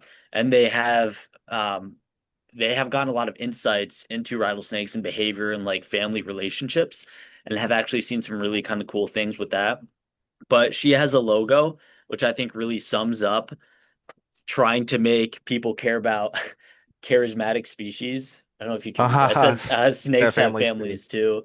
Yeah. But I think I saw that logo and I thought that was like, I mean, that sums up, I think, perfectly what we have to deal with, these non-charismatic species. It's, we have to jump through a lot of hoops to actually get a lot of people to care about it. Yeah, absolutely. And that, of course, was one of the big problems as we get, kind of takes us back to the or origin question that has brought us to through this discussion. Um, One of the significant issues between the passenger pigeon and its survival versus the bison. What was there anything else maybe that contributed aside from a general love of charismatic megafauna, Tiffany? Economic value. Bison were hunted and they were used for their um, hides and things like that. So not only did people like to see them, but they still wanted their businesses, which you see, that's basically how we were able to conserve saltwater crocodiles, is we made it a business venture. We made it worthy of people keeping them because they can make money off of them, which is an unfortunate side effect of keeping a lot of animals from going extinct, is making people realize that there's monetary value in them as well. Yeah, yeah, from the from that side, from the success story side, yeah, that is definitely relevant. What about reasons that the passenger pigeon was allowed to go extinct? What if we look at it from that angle? Jasmine Anderson. One of the things that I also read was that the bison were easier to breed and they people were able to figure out how to care for them more versus the passenger pigeon. Like right when they were starting to realize how to care for them, is when it was a little bit too late to save them. Mhm. Yeah, I think that's a really fair point to bring up, Jasmine, because you had some examples in the reading of people who had kept some passenger pigeons, right? There was some private ventures, in fact, to keep passenger pigeons, and they didn't have tremendous luck in keeping them. Part of that might have been neglect. In all honesty, we don't really have great detail about what efforts were really made once the pigeons were collected. Um, but yeah, overall, the effort that was put into those animals to learn was quite different. And I think there's a little bit, if you think about the history of what sort of animals were successfully kept and not successfully kept, hoofstock had been successfully kept in zoos for quite a uh, or menageries for quite a while at that point. Um, far fewer birds, right? Because you got to think of where when we talked last week about sort of the origins of zoos and what they were doing, a lot of the things that they were keeping were things that were, potential food items. A lot of, there's an agricultural bent to a lot of the early things that were being kept. And so they would have had a lot more zoos as a whole have had a lot more knowledge and experience to pass on about how do you keep hoofstock alive in captivity relative to how do you keep a pigeon alive in captivity, particularly a pigeon that flocked and was as social, in the millions and was as social as passenger pigeons were. If you're not familiar with passenger pigeons behaviorally really fascinating, and it's the passenger pigeon story makes me sad every single time I read it. Um, this is an animal that there were millions and millions and millions of animals that they would gather in flocks large enough to blot out the sun for significant periods of time in a day. That's how many of them there were. It's an insane number of individuals. It's hard to even comprehend because we've all seen, I've seen flocks of 20,000 blackbirds fly overhead, and that doesn't even scratch the surface, and that's a massive amount of birds. It doesn't even scratch the surface of how many passenger pigeons you could have seen at a time. Um, so behaviorally, they were this like very deeply social animal that was, um, they were highly synced up in terms of their reproductive behaviors, and um, trying to keep an animal like that in captivity might have been actually really, really challenging because having 6 or 7 birds in a cage is not the same. It's not going to be the same to those animals as, having a million of them flying around together. It's just not the same sort of social experience for them. Bjorn, you have your hand raised. Yeah, I was just was wondering what you guys all think about the role that passenger pigeons played with people, because people also hunted them, right? They hunted them and they also collected them in giant nets. So they also had kind of economic value.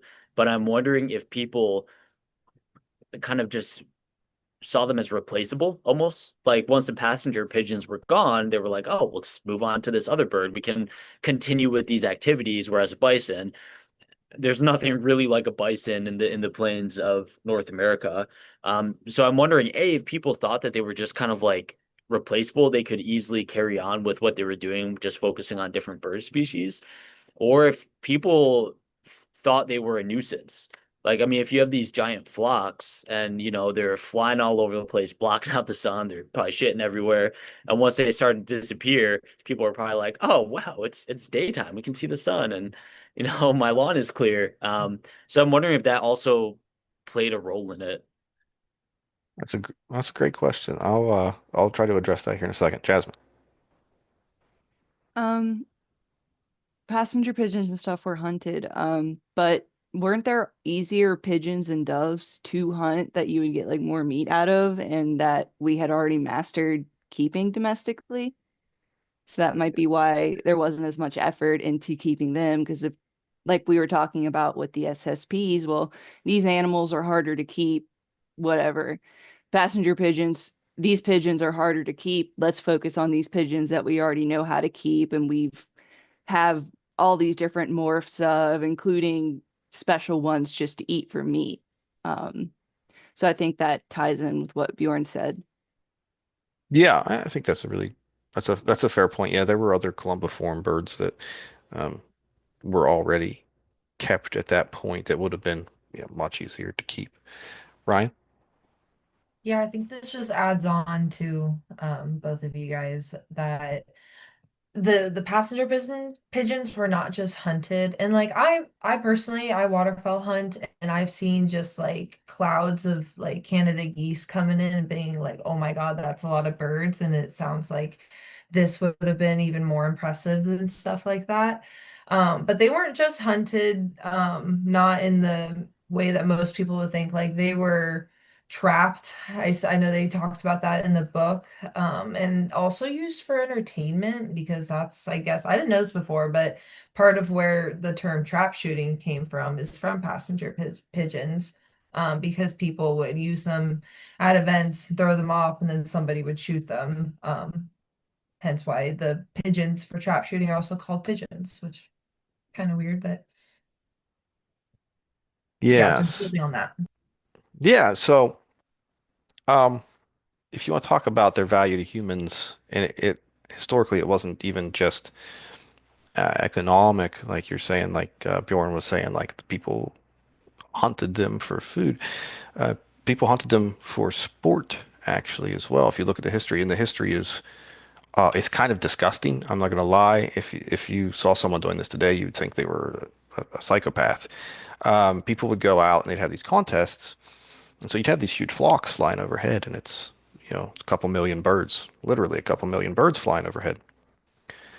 And there'd be a bunch of people out there with shotguns, and the objective would be how many birds can you kill before the flock passes overhead?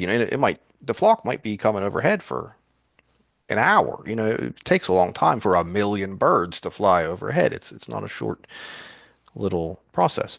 Um, and so you'd have all these guys out there just blasting into the sky, and piling up these birds. Like, most of those birds aren't getting eaten. No one's eating like if I killed 15,000 pigeons today, I'm not eating 15,000 pigeons before they go bad. It's just not going to happen. Um, so they were hunted, strictly for fun. It was even a pastime for you would take your kid out there, your young boy that was 10 years old and give him a shotgun and tell him to go to town on it's what a great way to learn how to shoot. You can't miss. You just point your shotgun at the sky and you're guaranteed to kill things. Like there's not any question about it. Even the when Native Americans would hunt them, I mean, the hunting methods were incredibly rudimentary and they could still take them down. They didn't have shotguns. Um, they had pretty simple tools like where they could uh, more or less throw a rock up into a group of these birds when they were flying low, and you were guaranteed to hit a pigeon and probably take two or three down just by doing that. But they were eating them, of course. They weren't doing it for funsies. Um, so yeah, they had a sort of entertainment value as well, even though it was a really dark form of entertainment. Caitlin.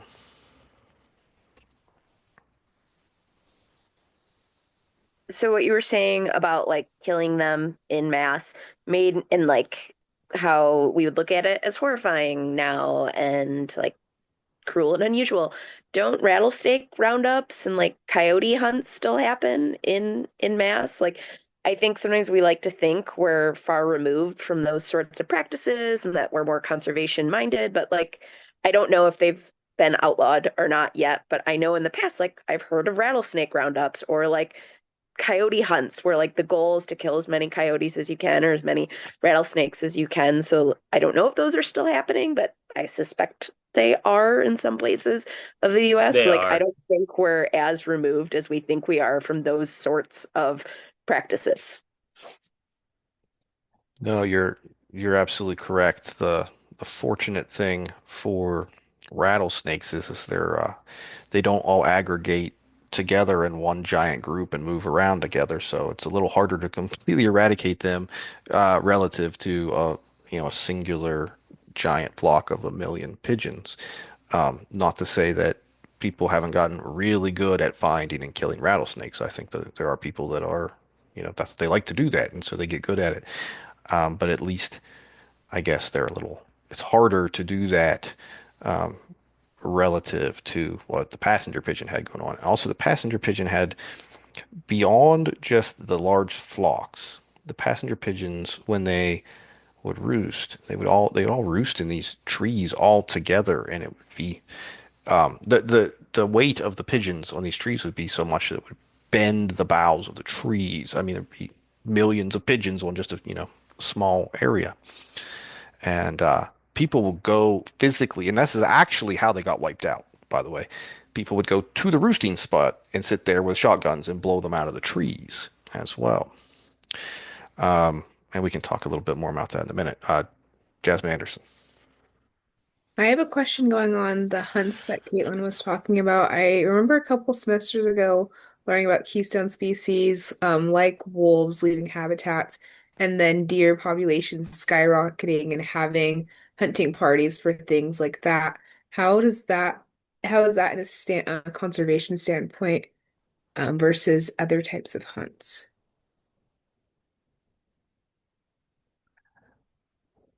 Can you state the question again? I'm trying to think about how I can. Well, Bjorn has it. Bjorn's okay. Bjorn, go ahead. I think a big part of that is the species itself. Like if we're talking about white-tailed deer again, a lot of times like that will happen if an ecosystem is deemed to be overpopulated with that species. The problem with things like the rattlesnake roundup is that this is still a very, very demonized animal. It just is. And so regardless of what the population levels are, this is an animal that can cause severe harm to people, and people will, in my opinion, people will justify killing them in a whole lot of different ways. Whereas, things with the white-tailed deer or those, maybe they'll open up an extra hunting season in the spring. That's really just to help control population. I think that the rattlesnake roundups, it's justified in that sense, but a lot of it is culture. And a lot of it is also this mentality of like Texas is a big one. And in Texas, they do have that mentality of like, you can't tell us what to do. And so they will kind of just do whatever they need to justify that. I don't know if that kind of answered your question a little bit, but Yes, that did answer it. So was the question was trying to compare sort of the uh, n- hunting of things like white-tailed deer to the hunting of these animals like rattlesnakes. That was Yeah, just like hunting like unchecked populations, I guess, versus like hunting rattlesnakes where people, like Bjorn was saying, will they make up an excuse why to do it. I'm just and we'll yeah. use that to kind of demonize or yeah. Yeah, yeah, and it's a huge part of it's cultural. They there's not a lot of justification for most of that because people aren't. So white-tailed deer get a lot of, as Jasmine was saying earlier, Jasmine Kyle was saying earlier, they get a lot of money because people like to hunt, and that draws in money through the hunting license system and the conservation tags that they have to purchase and those sorts of things. So then the state puts a lot of money back into white-tailed deer because people like those, and so those, there's a pretty good idea of what populations look like in different parts of, say, West Virginia, because those things are studied pretty heavily. The same amount of effort is not going into large scale regional studies of, um, snake populations, at least not all over the place. There are scientists, people like maybe Bjorn someday, who's very interested in this stuff, who maybe that's what Bjorn will end up doing. I don't think so because I think Bjorn wants to keep snakes in zoos still, I think. But that's like there are people that are interested in that and people that want to do that, but it doesn't get the same amount of money or effort. And so when people go out and do these rattlesnake roundups, this is a cultural, I'm going to say a word that I don't mean to be offensive, but it's a typically a redneckish, if you've heard that word, kind of attitude about this stuff. Jasmine. I think what also goes hand in hand with that, for example, the coyote hunt example, I don't think there's a bagging limit on coyotes in West Virginia. And they're also hunted because they're vilified, kind of for the same reason that wolves were extirpated from West Virginia. They're blamed for similar reasons, and they're disliked. They're considered smelly. They're considered nasty. Coyotes have some really cool responses to this, behaviorally and biologically, but you're not getting as much funding into coyote um, research because they're vilified just the way snakes are. So we have some idea of these. There's no bagging limit because there doesn't seem to be a threat to coyotes with how they're hunted, and they're hunted pretty persistently. They're trapped pretty persistently. I've heard some horror stories from people that I went to high school with. I've seen horror stories. I encountered things out in the field that I wouldn't want to share because it's just not fun to remember. So I think it's a shame because coyotes filled a niche that we already did this song and dance before with the wolves, and coyotes have filled that niche. That's an incredible response by them. And our response to that is to hunt them without limits, just as we did to the wolves. And now we've got people that are like, oh, I wonder where they went. So I don't Yeah, know. It's a shame. it is. Luckily, I can say that at least in some parts of the state, we still have a lot of coyotes because I've heard them howling across the ridge tops at night. It's truly amazing. It's one of my favorite things. Abby, you had your hand up. Yeah, going off of what Jasmine was saying about the coyotes, I live in Wheeling, West Virginia. A bunch of my friends go coyote hunting pretty much anytime they want. Um, like Jasmine said, it is open year round to hunt them. Um, and you're allowed to hunt them using artificial light and night vision. Uh, and I've also seen some horror stories about people going out and trapping these coyotes and like tying them down and like parading them around campsites and their friends and everything. I think this one guy is getting prosecuted for animal cruelty for doing that to a coyote. I forget where it was, but that just popped up on one of my Facebook feeds earlier this week. Thought it was interesting.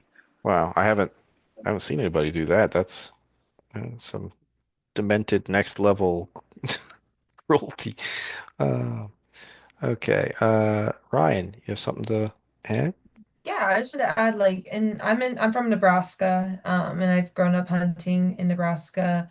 Um, and I believe here it's been a minute since I've been hunting, but coyote are considered a nuisance species, so you actually don't need a permit. I don't know what the situation is in West Virginia. Hopefully someone can fill me in, but you don't need a permit. You could be out deer hunting and only have your tags for that, and a coyote comes by and it's fair game for legally, I guess. And is that what the situation is in West Virginia as well?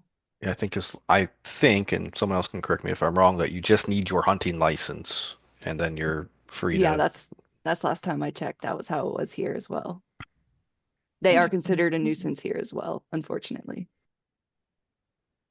Bjorn, you have your hand raised? Yeah, I was just gonna say, and I'm also not 100% sure. I don't hunt coyotes, but I'm pretty sure that in some states, you don't even need a hunting license, but it depends on whether or not you have land. So, like, if you have Yeah. a certain amount of land and you have a farm, then you don't even need a hunting license to actually shoot the coyotes. But it's the same thing. Like, there's no bag limit or anything like that, as long as you're on your property. Yeah, private property rules in hunting get a little bit tricky. Yep. All right.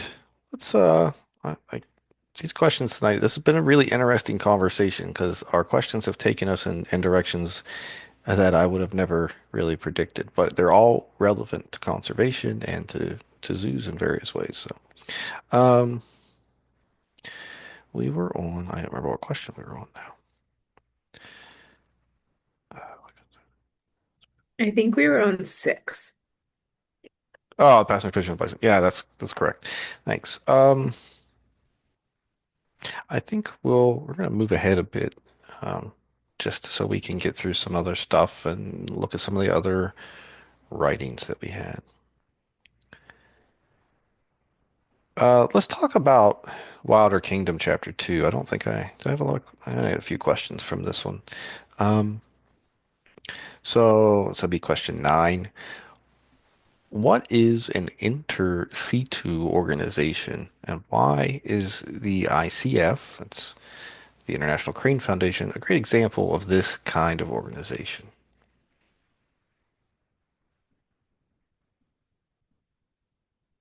Yes, Destiny.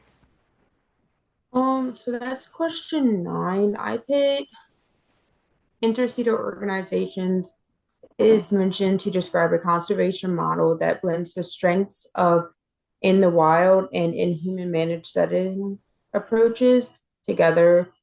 Um, this way works across the entirety of conservation context to create a continuous and flexible system for the protection of species.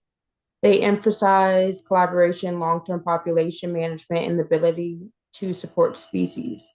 And then I put ICF stands for the International Crane Foundation and is considered an intercedar organization that integrates field conservation with intensive management and public engagement.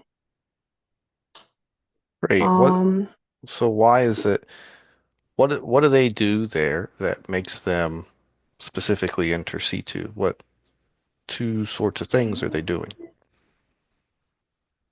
I hit that they conducted habitat restoration, community-based conservation, ecological research, while also maintaining the breeding programs, veterinary care, behavioral preparation for cranes, while they are also in human facilities. Yeah, so, and we call those two, the reason this is inter situ, it sounds like a fancy, silly kind of word, but it's not. It's because they do both in situ and ex situ types of conservation. Does someone want to talk about what those two, what does ex situ, what's ex situ conservation?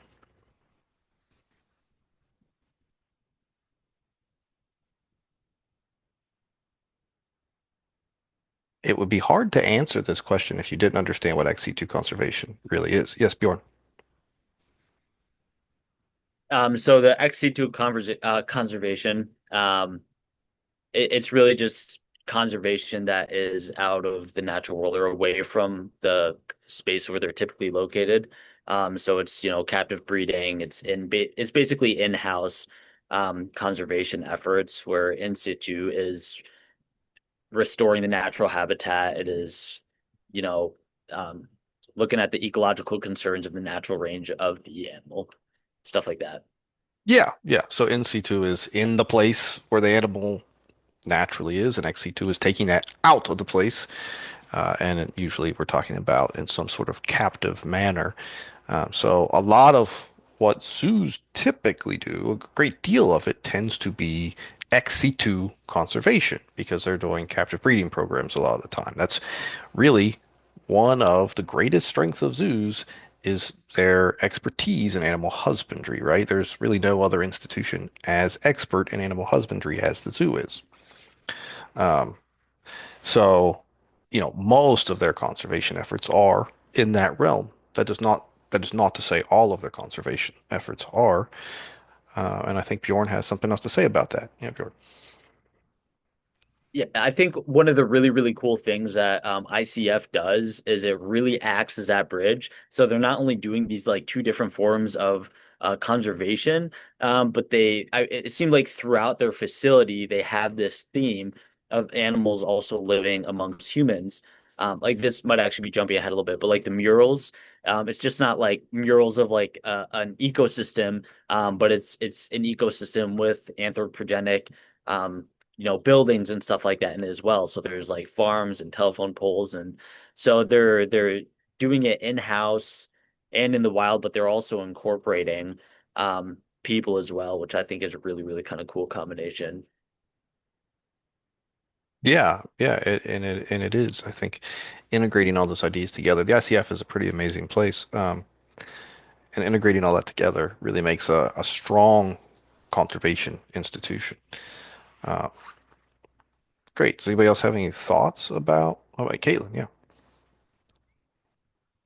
I was just going to say that I think inter situ conservation is like what most zoos are striving for or should be striving for. And I think I'm going to reference tree kangaroos a lot through this whole class because I'm very familiar with the program. That's But I great. think the tree kangaroo program, like the SSP works with the SAFE and it has a lot of the same people in those groups. And they also work with this tree kangaroo conservation program that's based out of Papua New Guinea and has this whole focus on like involving the local community and considering the local community in the place where they live. And they have the whole like One Health approach, if anyone's familiar with that, where they consider the people of that area too, and their health and how it relates to environmental health and everything. And I think inter situ conservation is like the gold standard when everybody's working together. Like when all of these organizations are working together, then they can benefit from each other. Yeah, I think that's a great point. I think if you think of an ex situ approach and an in situ approach and an inter situ approach as three different models for how you might approach conservation, that inter situ is probably the the best model when you're talking about conservation for species that are, endangered or critically endangered at least. When a species is maybe something like near threatened, I might say, I think in situ conservation can is adequate when it doesn't really need an infusion of captive bred individuals to support the population. So I think there's a little bit of a question of do we need captive breeding or do we just need to change some of our on the ground in the field conditions to save the species. Sometimes that's not the case. The populations really, really require captive bred individuals to be supported and sustained. But yeah, I think you're right. The idea of it as a gold standard for conservation, at least of species of very low population sizes in the wild, is, I think, a really good way of thinking of it. Any other thoughts on that? Okay. So I think we'll come back. So I want to skip through a little bit since we tend to go on some mighty journeys with some of these questions. And that's a good thing. That's not a bad thing. So question 12 connects to another question a little bit later that I think we'll probably talk about for a while. So I think we'll come back to that. Question 13, I think, is something we should talk about now. So how have generalists in many cases been the winners in the anthropocentric world we currently live in? How have cultural perceptions created opportunities for some specialists to persist?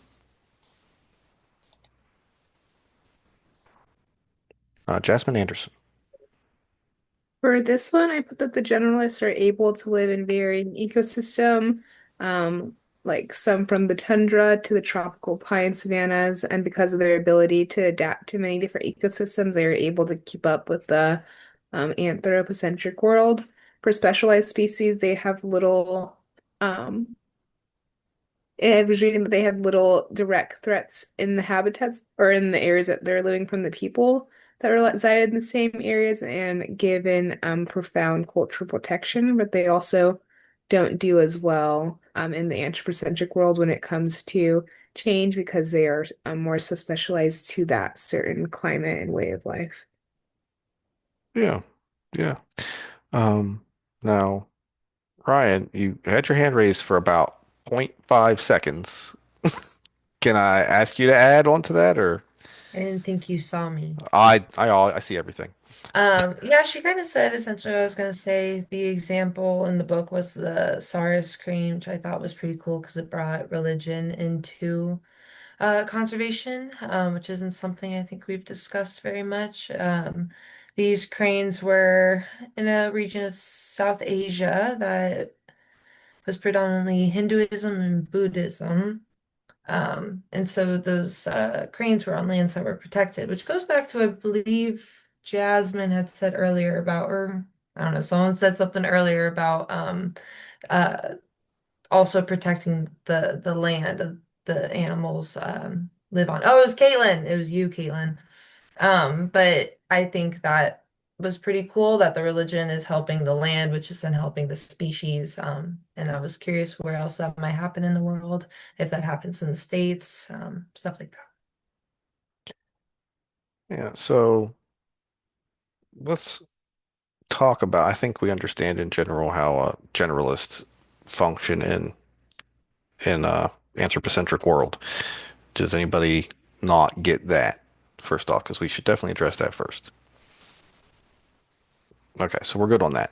So you were talking about the SARS crane and religion, and you said I don't think we've talked about too much about religion and conservation. Maybe this is the right time to have that conversation. I don't want it to take more than 20 of our remaining 50 minutes of class, though. So does religion play a role in conservation? I mean, clearly this is an example of that, right? What is the extent of that? No one's allowed to yell at anyone for their religious beliefs tonight. That should just be made clear up front. Yes, Jasmine Kyle. So I think it's a double-sided coin. For example, the crane that was receiving less direct threats because of the Hinduism and the Buddhism surrounding it and its sacred status in that. But I know I've mentioned it before in other classes. There's a flip side to this.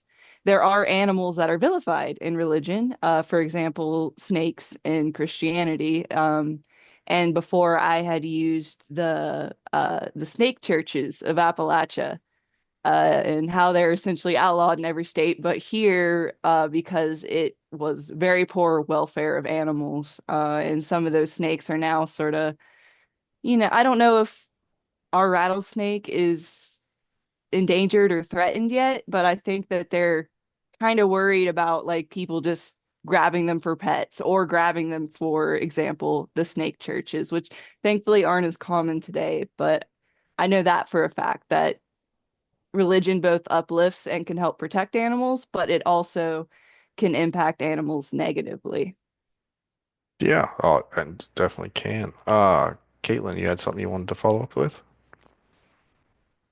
Yeah, I was gonna also say, like Jasmine did, that it's a very double-edged sword. It can harm animals, it can help animals depending on how they're viewed within that religion. And I've definitely encountered people who, within their religion, feel that God gave man dominion over animals, so we can do whatever we want with them. And however we see fit to like treat them or use them is justified because like we're the, I don't know, God's chosen species in some of these religions. So I have heard people use that argument as to why they can treat animals poorly. So it can definitely go either way, but then if an animal is regarded as like holy or sacred, then they will care for that animal more and look after its needs more. Yeah, there's that's a Bonbibi tribe, and oh man, I'm trying to remember exactly the story behind it. Basically, they have this idea of a deity or a holy entity of some sort that protects them in the Sundarbans from tigers, but they also revere the tigers as sort of spiritually majestic creatures, or however you want to think of it. And so those tigers get some sort of protection from that. There's also in Africa, gosh, where is that at? I'm a little rusty on my particularly, I guess, atypical religions. I need to go revisit them again. But there's a certain tribe that lives in some of the lakes, and there's a species of caiman on that lake, and that's where you find that caiman, and they protect the caiman. The caiman is a symbol to them of spiritualness or holiness, and so it can definitely play a role in conservation in a really interesting way. The what you were talking about the from Genesis, I actually really want to go grab the Bible from. I have it sitting in the living room right now and read that passage out of Genesis. There are two interpretations of the whole dominion over the earth reading, actually, in Genesis. If you're not familiar, Genesis is the first book of the Bible. It's the one that talks about the creation of the earth through a Jewish and Christian. It's it's shared Jewish and Christian faith. And in it, it talks about God gave man dominion over the earth, but you can read it in two ways. You can read it as like the way that it was being described, which is you can just sort of do whatever you want with the things. You have the dominion over those things. But you can also read it as a responsibility to stewardship. And that is how some other people, some other Christian people would read that, as that God has put in our care these things. I am responsible for them. And that does mean if I find such a need as to kill a thing, I can do that. But it also means that I'm responsible for keeping God's stuff, you know, in a state of acceptability, whatever that might be. Um, and it's a pretty interesting question. It really depends on what Christian you're talking to, which is not to go too far down that rabbit hole, but is the case for many aspects of reading the Bible, in fact. So that's why there's over 10,000 different branches of Christianity, because depending on who you talk to, they read that Bible a little differently and they came up with their own ideas for how to read it. The point of that, though, is just to say that that passage can actually be used to benefit conservation, but not always. Really depends on who you're talking to. Cleo, can I call you out? Not in a bad way. Sure. So, so Cleo, your grandma is Orthodox. Yeah. Has your grandma ever talked to you about that? And would she have a thought about that? No. I have no idea. She's not like truly Orthodox. It was her mom's mom. And like I had to go to a service one time with them just to like get the experience of the Orthodox side of things. But Yeah. that was so long ago. Well, yeah, I knew that you weren't like a deeply practicing Orthodox because we've been out looking for owls and talked about this a lot. But I wasn't sure if your grandma had maybe spoken to you about any of those things. No, none of that stuff. All right. Does anyone else have any other angles to approach this from? Yes, Bjorn. Nothing's off limits other than aggression toward other people. That's where it is. So, Well, I do have another snake example, of course. okay. But it's a really, I think it's a really cool one. And I honestly don't know all the details behind like the religious aspects of it. But there is a certain, it's like a palm pit viper. It's called a lot of people call it the temple viper because it's really well known for being around this temple in Malaysia. And I believe it is a type of Buddhist temple. But this viper's name, the other common name of it is Wagler's viper because it's like Tropidolaemus wagleri or something. But it kind of adopted this name Temple Viper because it's just so abundant around this temple. And I don't think this is necessarily a story where like they revere this snake and so they're protecting it. As far as I remember, like the snake is least concern. Like it doesn't have any special conservation needs at this time, at least. But it's just a really cool example of they essentially just like leave the snakes alone, and it kind of creates this really cool relationship where there's a like I don't know if there's ever been a snake bite case there, but I think that temple was also nicknamed the Snake Temple, and I can't remember the exact name of that temple, the original one, but I just really love how there is kind of like this religious monument and there is this snake, and they kind of live together, and so they've kind of adopted these common names that reflect each other, which I think is pretty cool. That's really cool. Yeah, and I'm glad you brought that up. I remember myself learning about that at some point. It must have been many years ago because it's only very vague in my mind. But as soon as you said, Temple Snake, I was like, oh man, I think I know what he's talking about. Uh, now I need to go. I need to refresh my memory on some of these things, I think. Something really cool, just like a little piece of information. I think is really awesome. But this snake actually exhibits like really extreme sexual size dimorphism. So they thought that it was actually a couple species of pit vipers actually at this temple, but it turns out it was actually the male and the female. So if you guys ever want to look up pictures of them, it's super cool. I will definitely do that. I guess the original name was Temple of the Azure Cloud.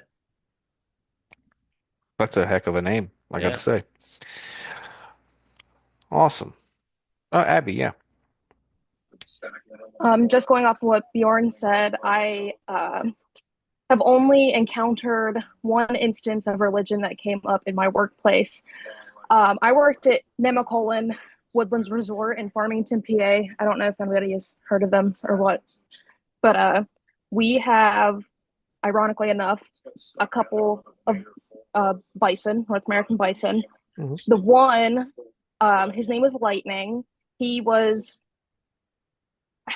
I don't know how we acquired him, unfortunately, but he was one of the only pure white bison that was in human care at the time. Um, and the Native American tribes that were located around Nemacolin, and particularly the Lakota tribe, they would come up and do sun dances with him and bring him little trinkets and offerings and would pray with him and attach these little offerings to the sides of their enclosure. And it was just a sign of like a peace and prosperity for like their tribe because they've never witnessed an all pure white bison. They're either like leucistic or albino, but he was like one of the only pure white bison that they have ever came to know. So it was pretty cool to witness. That's amazing. That's so cool. Yeah. Uh, hmm. Yeah, certainly Native Americans, I think, are a great example of, I mean, it's a very broad category of many tribes, many different belief systems. Um, but when, in the sort of, I'm going to say generic sense, had deep spiritual connections to the land and to many living creatures. Um, uh, Buddhism. Buddhism uh, is similar in that it takes very seriously the idea of not taking life to the point that many deeply practicing Buddhist people they'll be vegetarian, for example, because they won't take at least animal life, and they would see the killing of any animal as not good. So I think those people have an innate spiritual form of conservation happening all the time because they don't want to kill anything at all. If they don't, I guess if they don't absolutely have to. Um, Great. I think that was a good conversation. If no one has anything else, we'll move on.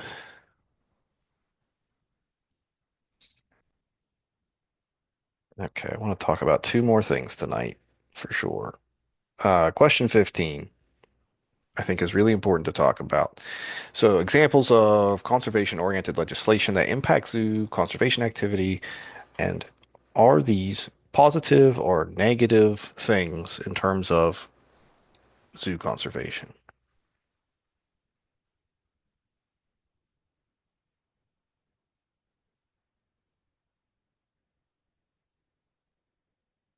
Tiffany. I'll speak to one that I've directly dealt with. CITES in particular regulates the trade and movement of particularly endangered animals that are specifically listed in their three appendices, depending on which appendix they are in, determines how strict the regulations are. They're constantly updating and adding and removing animals from these appendices or moving them through the appendices. And while it is great to regulate the movement of animals, especially endangered animals, it is also a massive pain in the ass when you are just trying to move a species to a different state who is also CITES compliant. So it is, if you have a breeding recommendation from an SSP, from something like that, and they're like, okay, you're going to ship your animal to this zoo so they can breed it, um, you don't get a permit forever and you're good. You have to apply for a CITES permit for that specific movement of that animal. Both facilities have to apply. And it's government, so it takes forever, sometimes years to get the proper clearance to actually move these animals. So yes, I love CITES. It is important, but it is also a massive pain when you are just trying to transport these animals. So that's the kind of thing we're like, yes, we love them. We're gonna do all these regulations, but we're also like, oh, it's a CITES animal. I have to do all this stuff just to even put it in a car to cross borders. And that's not even mentioning the state regulations for permitting and moving things either. Um, so yes, it's helpful, but also it's just making things harder for us. So what do we think about that? Is that then a good thing or a bad thing from a zoo conservation perspective, Ryan? I mean, I think it's better that it's making it harder for people to do these things and they're regulating it more and that you have to go through these certain steps. The wait time with like the government and everything, like that's yeah, that's just humans, but like the process I think is put in for a reason. And I think a lot of these other conservation oriented legislation, I think that's what a lot of them are doing. So um I feel like it's kind of meant to be. If it was an easy process, everyone would be doing it, you know? That's kind of where my thought process went. Well, that's a fair point. I think, yeah, if it was too easy, then, maybe it would be done too much. I think that's fair. What other people think? This is something that affects any person that works at a zoo is affected by these things. That's the whole point of this discussion. These are conservation laws that affect every single person that works at a zoo. Now, if you're a keeper, you might not notice it because you're worried about the keeping and not managing the collection or shipping things out or moving things around. But things like the Lacey Act and CITES um, affect the function of the zoo. So if you ever want to manage the collection, for example, you have to care about these things. Does anyone else have any other thoughts? Caitlin. So one of the examples I gave in like this week's forum discussion was the Big Cat Public Safety Act, which was all about trying to get big cats out of private hands so that like, a random guy in Ohio couldn't have his own menagerie of big cats. So that Yeah. was the aim of the law. And it really kind of like kicked off after that tragedy in Ohio where that guy did release a bunch of his cats and then he killed himself and then the cats had to be shot by police. So after that, there was like this big push for the Big Cat Public Safety Act. And overall, it's a great act. But I believe at the time, the way it was written, and like zoos even supported this act, they were all for it. But I believe at the time, the way it was written, there then were some questions of like, oh no, like, did we put proper loopholes in for zoos to breed their big cats? So I think that these laws sometimes they have like really good intent, but sometimes the specifications are where things get like a bit messy and they can make life harder for zoos, even if that was not their intention that they set out to do. Yeah, that's a great point. When our congressmen are writing these laws, they don't always think every little bit of it through. It's hard to have every angle on some of those things, and that can be a problem. Tiffany. Kind of along a similar vein, recently Florida had passed legislation that you were no longer able to house tegus. And this wasn't just in the private sector, it also affected including AZA accredited facilities. So all of these facilities that had had tegus for years, they're now hitting up every single person outside of Florida being like, please, can your facility take at least one of our tegus? We are desperate because it's not up to them. And if they don't get rid of these tegus, they are going to have some pretty awful ramifications, especially fines, and legal fees. And they literally left no gray area for AZA facilities, which usually that's what happens. Is they're like, okay, but you're accredited, so we'll just kind of sweep you under the rug. You don't count. They just did a whole hog. Yeah, you can't have tegus in Florida. It sucks to suck. You better get rid of it. So many, I mean, AZA boards were just filled at the time I was still working at the reptile zoo, just like desperate. Please, can you take these tegus? We're literally not allowed to have them anymore. Which wasn't even necessarily like I understand the conservation aspect. Tegus are a problem in Florida. People are letting them out. I get it. It sucks to be a conservationist in Florida because everything lives in Florida.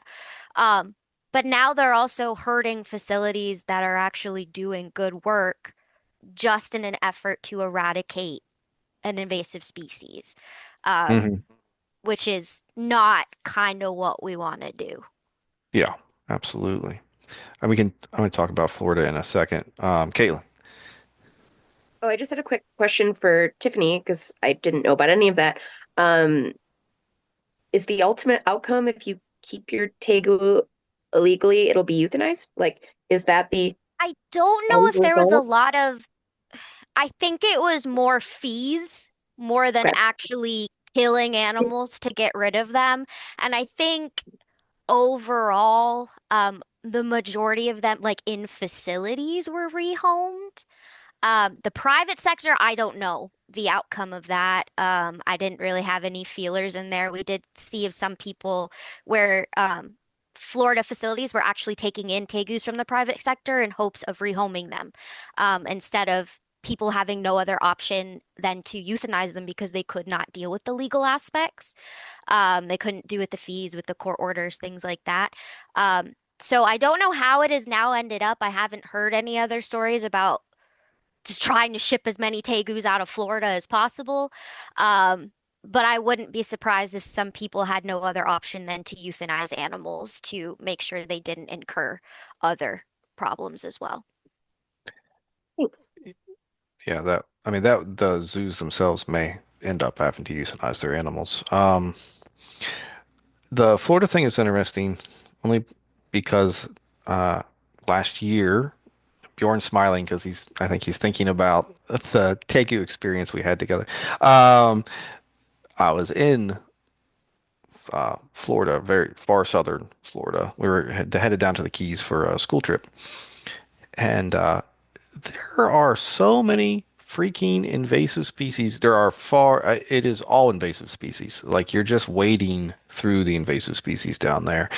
They're not going to Tegu are going to be the starlings of southern Florida. I mean, they're not going to get those under control. They're all over the place. Same with some of I can't remember even which gecko it is. What's the invasive gecko that was down there, Okay. Bjorn? Oh, it's tokay, yeah.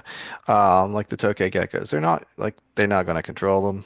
There's unless they can send out like thousands of people with rifles to go and just kill them every time they see one. They're never going to get them under control. So, uh, not that I'm not suggesting that the efforts aren't maybe worthwhile, but I don't really think they'll ever. I don't think I they'll ever don't get them under know. control. I don't know if anyone else has come against it. We used to joke about it a lot about getting wild caught things like chameleons, and we're like, yeah, it was caught in Florida. So it was a wild caught chameleon, Mm. or a wild caught reticulated python. And we're like, well, is it technically wild caught if it's from Florida? We would joke about that, especially in the herp world, it being like, yeah, it's wild caught from Florida, that a guy just went out and bagged it because they tell you literally go out, collect them, get them the heck out of here, whatever you have to do because they're causing so much damage to the native populations. Yeah, yeah, they're just everywhere. Bjorn. I was gonna say one of the weirdest things that I experienced when we were down in Florida is that like you can't take tegus out of state. Mm. You can't catch the tegus and take him. So even and I get that they're trying to prevent the spread of tegus, but even like us, like responsible reptile people who are down there, and like if you catch a tegu, you can't like you're legally supposed to kill that animal. And so there's this weird mentality that I feel like is going on there where they're really limiting what people can do by completely prohibiting people from actually just like removing them from the state, which I thought was weird. And it seems like there's a lot of gray area right now as well with like which species that actually applies to. And um yeah, it's very, very bizarre down there. I have a question for that. Is that a state regulated thing or like an APHIS thing? Like they're just not allowed to cross borders, or the state is like, stop, don't remove them. They have to stay where they are until they become a bigger problem. I'm not 100% sure how far that spreads. I'm pretty sure it's a state thing.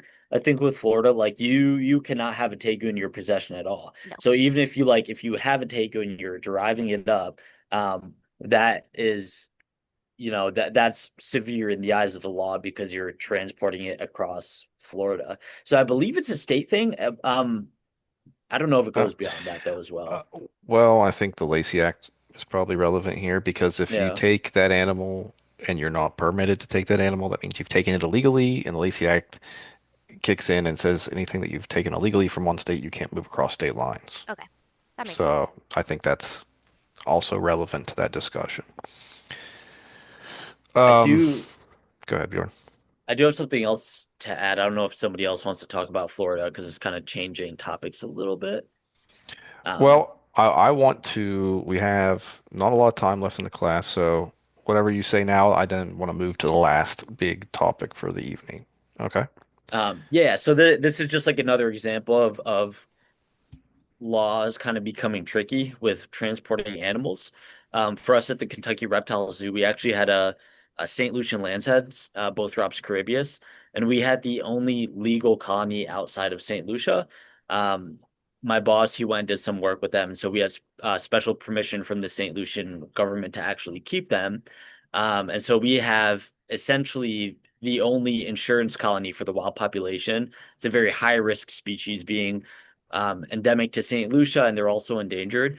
But we paired up a lot of them, and all the females took, which was very, very unusual. And so we just essentially exploded with babies. And so me and a coworker of mine, we were raising a ton of these St. Lucia Lancehead babies, and we wanted to give them to other places because we also don't want to be the only insurance colony. Like that in itself is also very sketchy. Like, what if something happens to the colony that we have? Yep. So we wanted to be able to kind of like spread that out to really ensure that we're protecting this species. Um, but it was, I mean, it wasn't even a question of getting permits to transport them across state lines. Other facilities just were legally not allowed to keep these snakes. So I don't know if that's changing. I don't know if people are still progressing to try to do that, but that is a personal example I had where I felt like the laws were kind of really holding us back with the conservation of species. Yeah, I mean, for every animal, you've got to have the right permits, right? So that's always a limitation on what you can have. Um, let's move on because I want to talk about one more thing that I think is very important to talk about tonight. Something that will come up maybe in other aspects of our discussions later, but um, question 17 is, so the author suggests that zoos should establish themselves as pillars of their community. Have zoos achieved this? To what extent and what work still needs to be done? So what do we think about this idea of zoos as pillars of their community?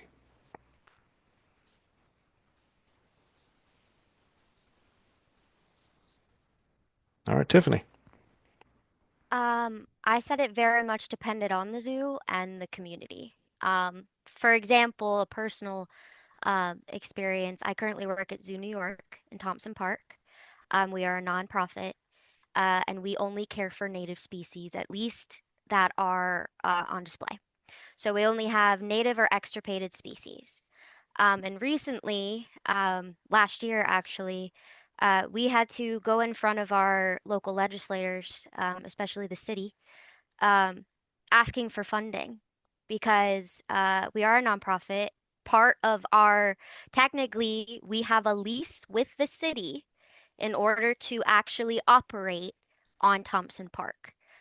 So the city, you would think, um, would have kind of this obligation to us. They even own some of the buildings on our facilities. Um, and so this was kind of a thing where we saw how the community reacted around our facility and whether or not they wanted basically to keep us around. We're in a very small population. I hate to say it, but a very uh, Trump Mhm. area, if you know what I mean. Sure So do. a lot of very big opinions about whether or not we were basically worth it. So we found out that we kind of became a pillar of our community, that people rallied around us, that they're not even just about us, about actually where their legislatures are putting their resources. And not just to zoos, but where they're wasting it. Are they actually listening to them? And if they aren't listening to them about this one big issue that they are passionate about, are they listening to them in other aspects as well? So I think it is easier to become a pillar of a community if your community is small. Um, and also if your community in many aspects isn't very diverse. I will admit I'm not in a very diverse area of Upper New York State. Um, but that doesn't mean that larger facilities, like there are people that'll say like their cities, their communities would be nothing without their zoo facilities. Some of that is economic, that it brings in tourism, that it is bringing money, things like that. But there's also kind of a bit of a moral standpoint too, where it's kind of like look at what our community is doing for other things as well through our zoo actions and things like that. So I guess it depends what kind of pillar for your community you want to be. Some of them just want to be like, hey, which was a big aspect for us. We're like, hey, we're bringing people to Watertown. You need to keep us around because we're providing all of these aspects of tourism, of education for young children, of field trips and all that kind of stuff. While also being like, hey, we're doing conservation efforts. We're helping to conserve your native species and things like that. So, I think in many aspects we are definitely getting closer to being pillars of communities, but I know there's also some facilities that are like couldn't care less about what's actually happening in the community around them. Yeah, okay. Thank you for sharing. Ryan, want to add to that? Yeah, I was gonna take my hand down, but she kind of said most of the things I wanted to say. Using just my zoo in my state, for example, Nebraska, we don't got much going for us over here. There's really not much to do, but we have the College World Series, we have Nebraska football. We don't need to talk about it. Um, and we also have the Henry Dorley Zoo, and those are like kind of the three main things that if anybody kind of talks about the area or the community is those things pop up, right? We call ourselves a volleyball state right now since our football, if you don't know Nebraska football. Um, but our zoo is very popular and it has drawn more support and because our community is so large, like we're definitely a crowd over here in Nebraska, but I think having that does support the zoo in many other ways. But like Tiffany said, there's zoos that are not on that level, and also not all aspects of the zoo are on that level. Like I know a big conversation topic at our zoo, we do late night events, which many other zoos are starting to do. Like you can come and drink after hours. They also do like Halloween, Christmas events. A lot of us were starting to worry about like, hey, are we now going more towards that, entertainment aspect of things because we're trying to connect with our community? Is there a way to connect with our community, but also make sure that we're getting our mission and our message across, which is a very difficult boundary, I think, especially for a big zoo that I think is almost expected to do things like that for the community.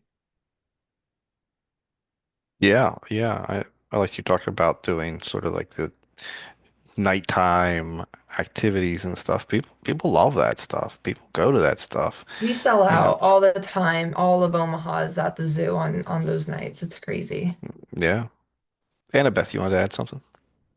Yeah, I agree with both of them so far, but I feel like a lot of zoos are lacking in the pillars of community because of the spread of misinformation, especially about like how animals are kept. And I'm not saying that like every zoo is perfect, but there is still a lot of like concern about the ethical keeping of animals when and people believe that and they keep like if I go to social media and I look at a zoo's comment section, there's going to be at least like maybe 10 people being like, why is this fish in a tank?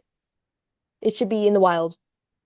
Yeah. But there's still like a lot of misinformation about that, and that can cause negative impacts and beliefs about zoos, not only that particular zoo, but all zoos.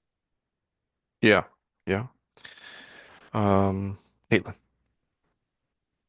I think a zoo, like talking about pillars of the community, I think you could also be pillars to or a pillar to aspects of your community and maybe not always the whole community.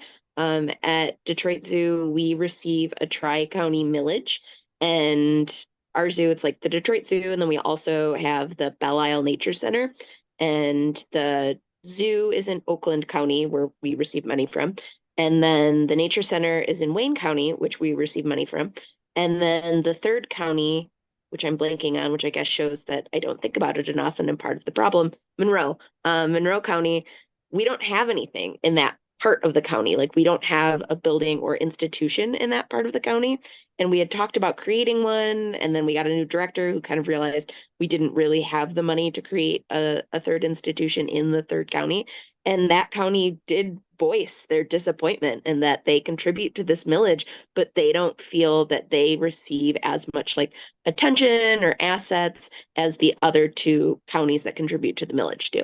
So I think you can be a pillar to part of your community and maybe not the whole community. And I think you could also say that about like different who you're reaching within your community, like age groups, demographics, all of that. Yeah, I think that goes back a little bit when you're talking about things like age groups and demographics to what Tiffany was saying, that smaller, more homogenous types of communities are easier to stand as a pillar for. You have a less sort of variety to try to please and bring into the fold in that way. Uh, Bjorn. Yeah, I mean, my experience, I think, goes along like right with what you guys were saying, and it's really making me rethink the answer I put in the question sheet because I think in the question sheet I just like name dropped some big zoos, and I was like, yeah, like obviously these zoos are pillars of their community. But then thinking about it, like the Kentucky Reptile Zoo, we were also in a very rural area, right in the Red River Gorge. We were really kind of out there, and I think what really made us pillars of the community were the outreach programs that we did. So starting in the spring all the way through the fall, I mean, we had what we called program season. And so we did a ton of programs for schools, 4-H camps. In the summer, it was a ton of library programs. We actually started doing a lot of programs for nursing homes and stuff like that.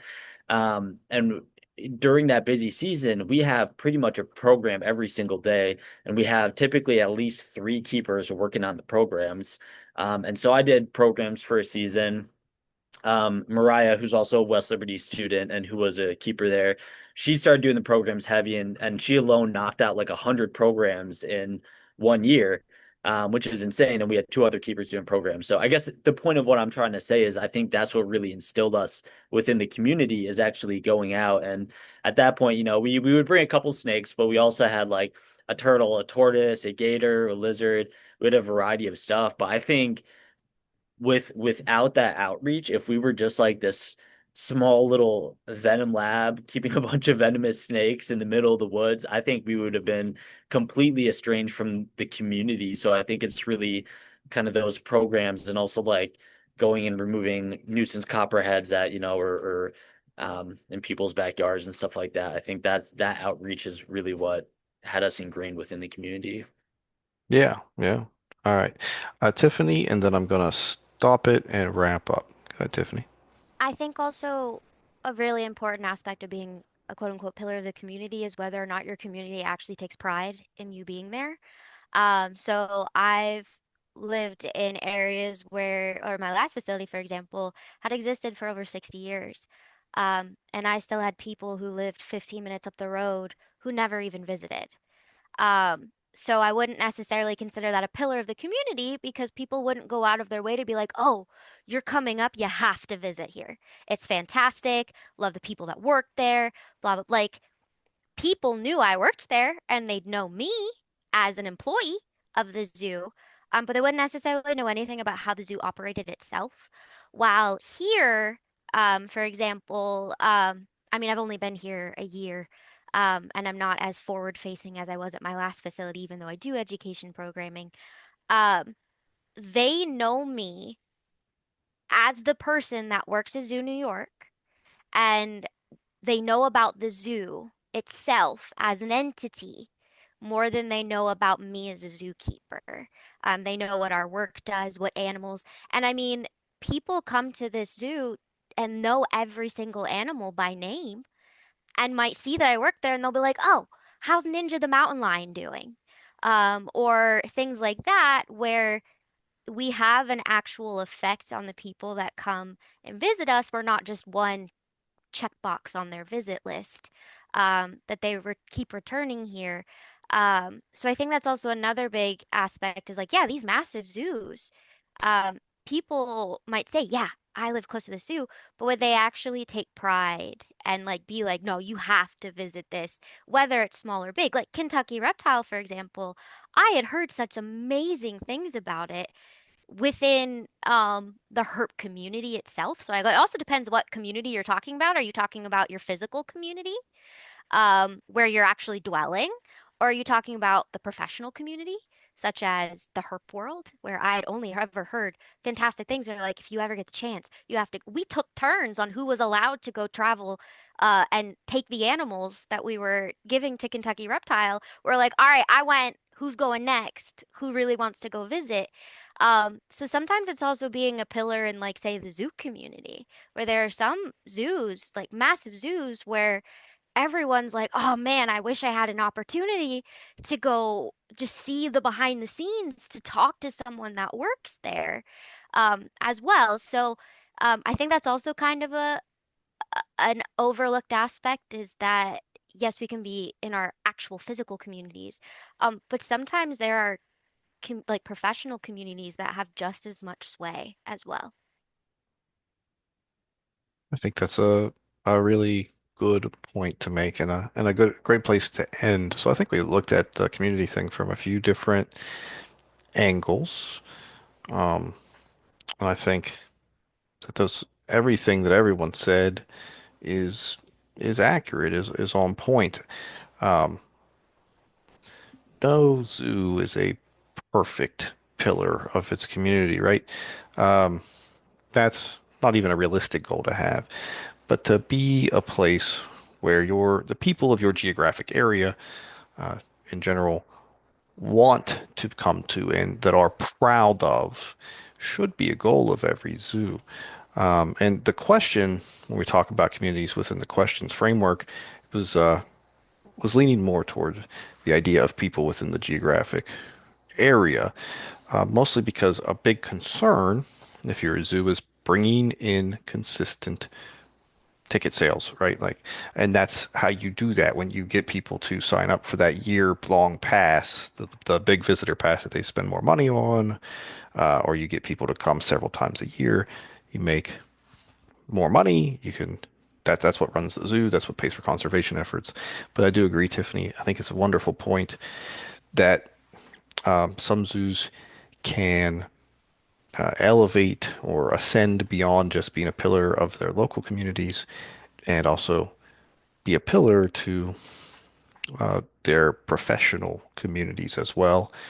And that's particularly important when you're talking about something like conservation or animal husbandry or animal welfare, being the de facto awesome zoo that takes care of, like they've really figured out snake husbandry or whatever, and being that zoo that everyone else goes to get more information from. Like we look up to this one institution because they're so great at what they do. That's also a really big deal. Unfortunately, it doesn't put ticket sales uh, in the cash register, but it is a big deal. Um, Great. And I also think what Annabeth was saying about uh, there being some problems with, I think Annabeth, you called it as like misinformation. Um, I don't know if I call it misinformation, but I'd say outside perspectives on zoos and whether or not what they're doing is ethical or not. Um, Combating that is important, but when I say combating that, I don't mean like through propaganda, which is sometimes actually how zoos try to combat those things. I mean by leading by example, by doing an exceptional job with things like animal husbandry and showing tremendously good strides in animal welfare so that when people do look at the zoo, they don't even ask those questions because they see that the animals are healthy, they are happy, they are well kept. When you do that, those questions tend to go away, right? Like I've been to zoos that suck and I've been to zoos that were very good. And my experiences and the thoughts that were going through my mind in those different types of experiences were completely different. In the zoos where I had questions about animal welfare, I was miserable the whole time, um, and just wanted to leave the zoo. And in the zoos that were good, I was happy to be there. I was kind of, I wouldn't say I was proud of the zoo because these aren't zoos in my area. Um, I'm not going to speak to the good zoo. I haven't actually visited the good zoo in quite a while, even though it's right down the road. Uh, but anyways, it's 9:55. I think this was a really great conversation tonight. I hope you all thought that as well. Does anyone have any final parting comment? Okay. Tiffany, did you say your mountain lion's name was Ninja? Okay, so this is hilarious.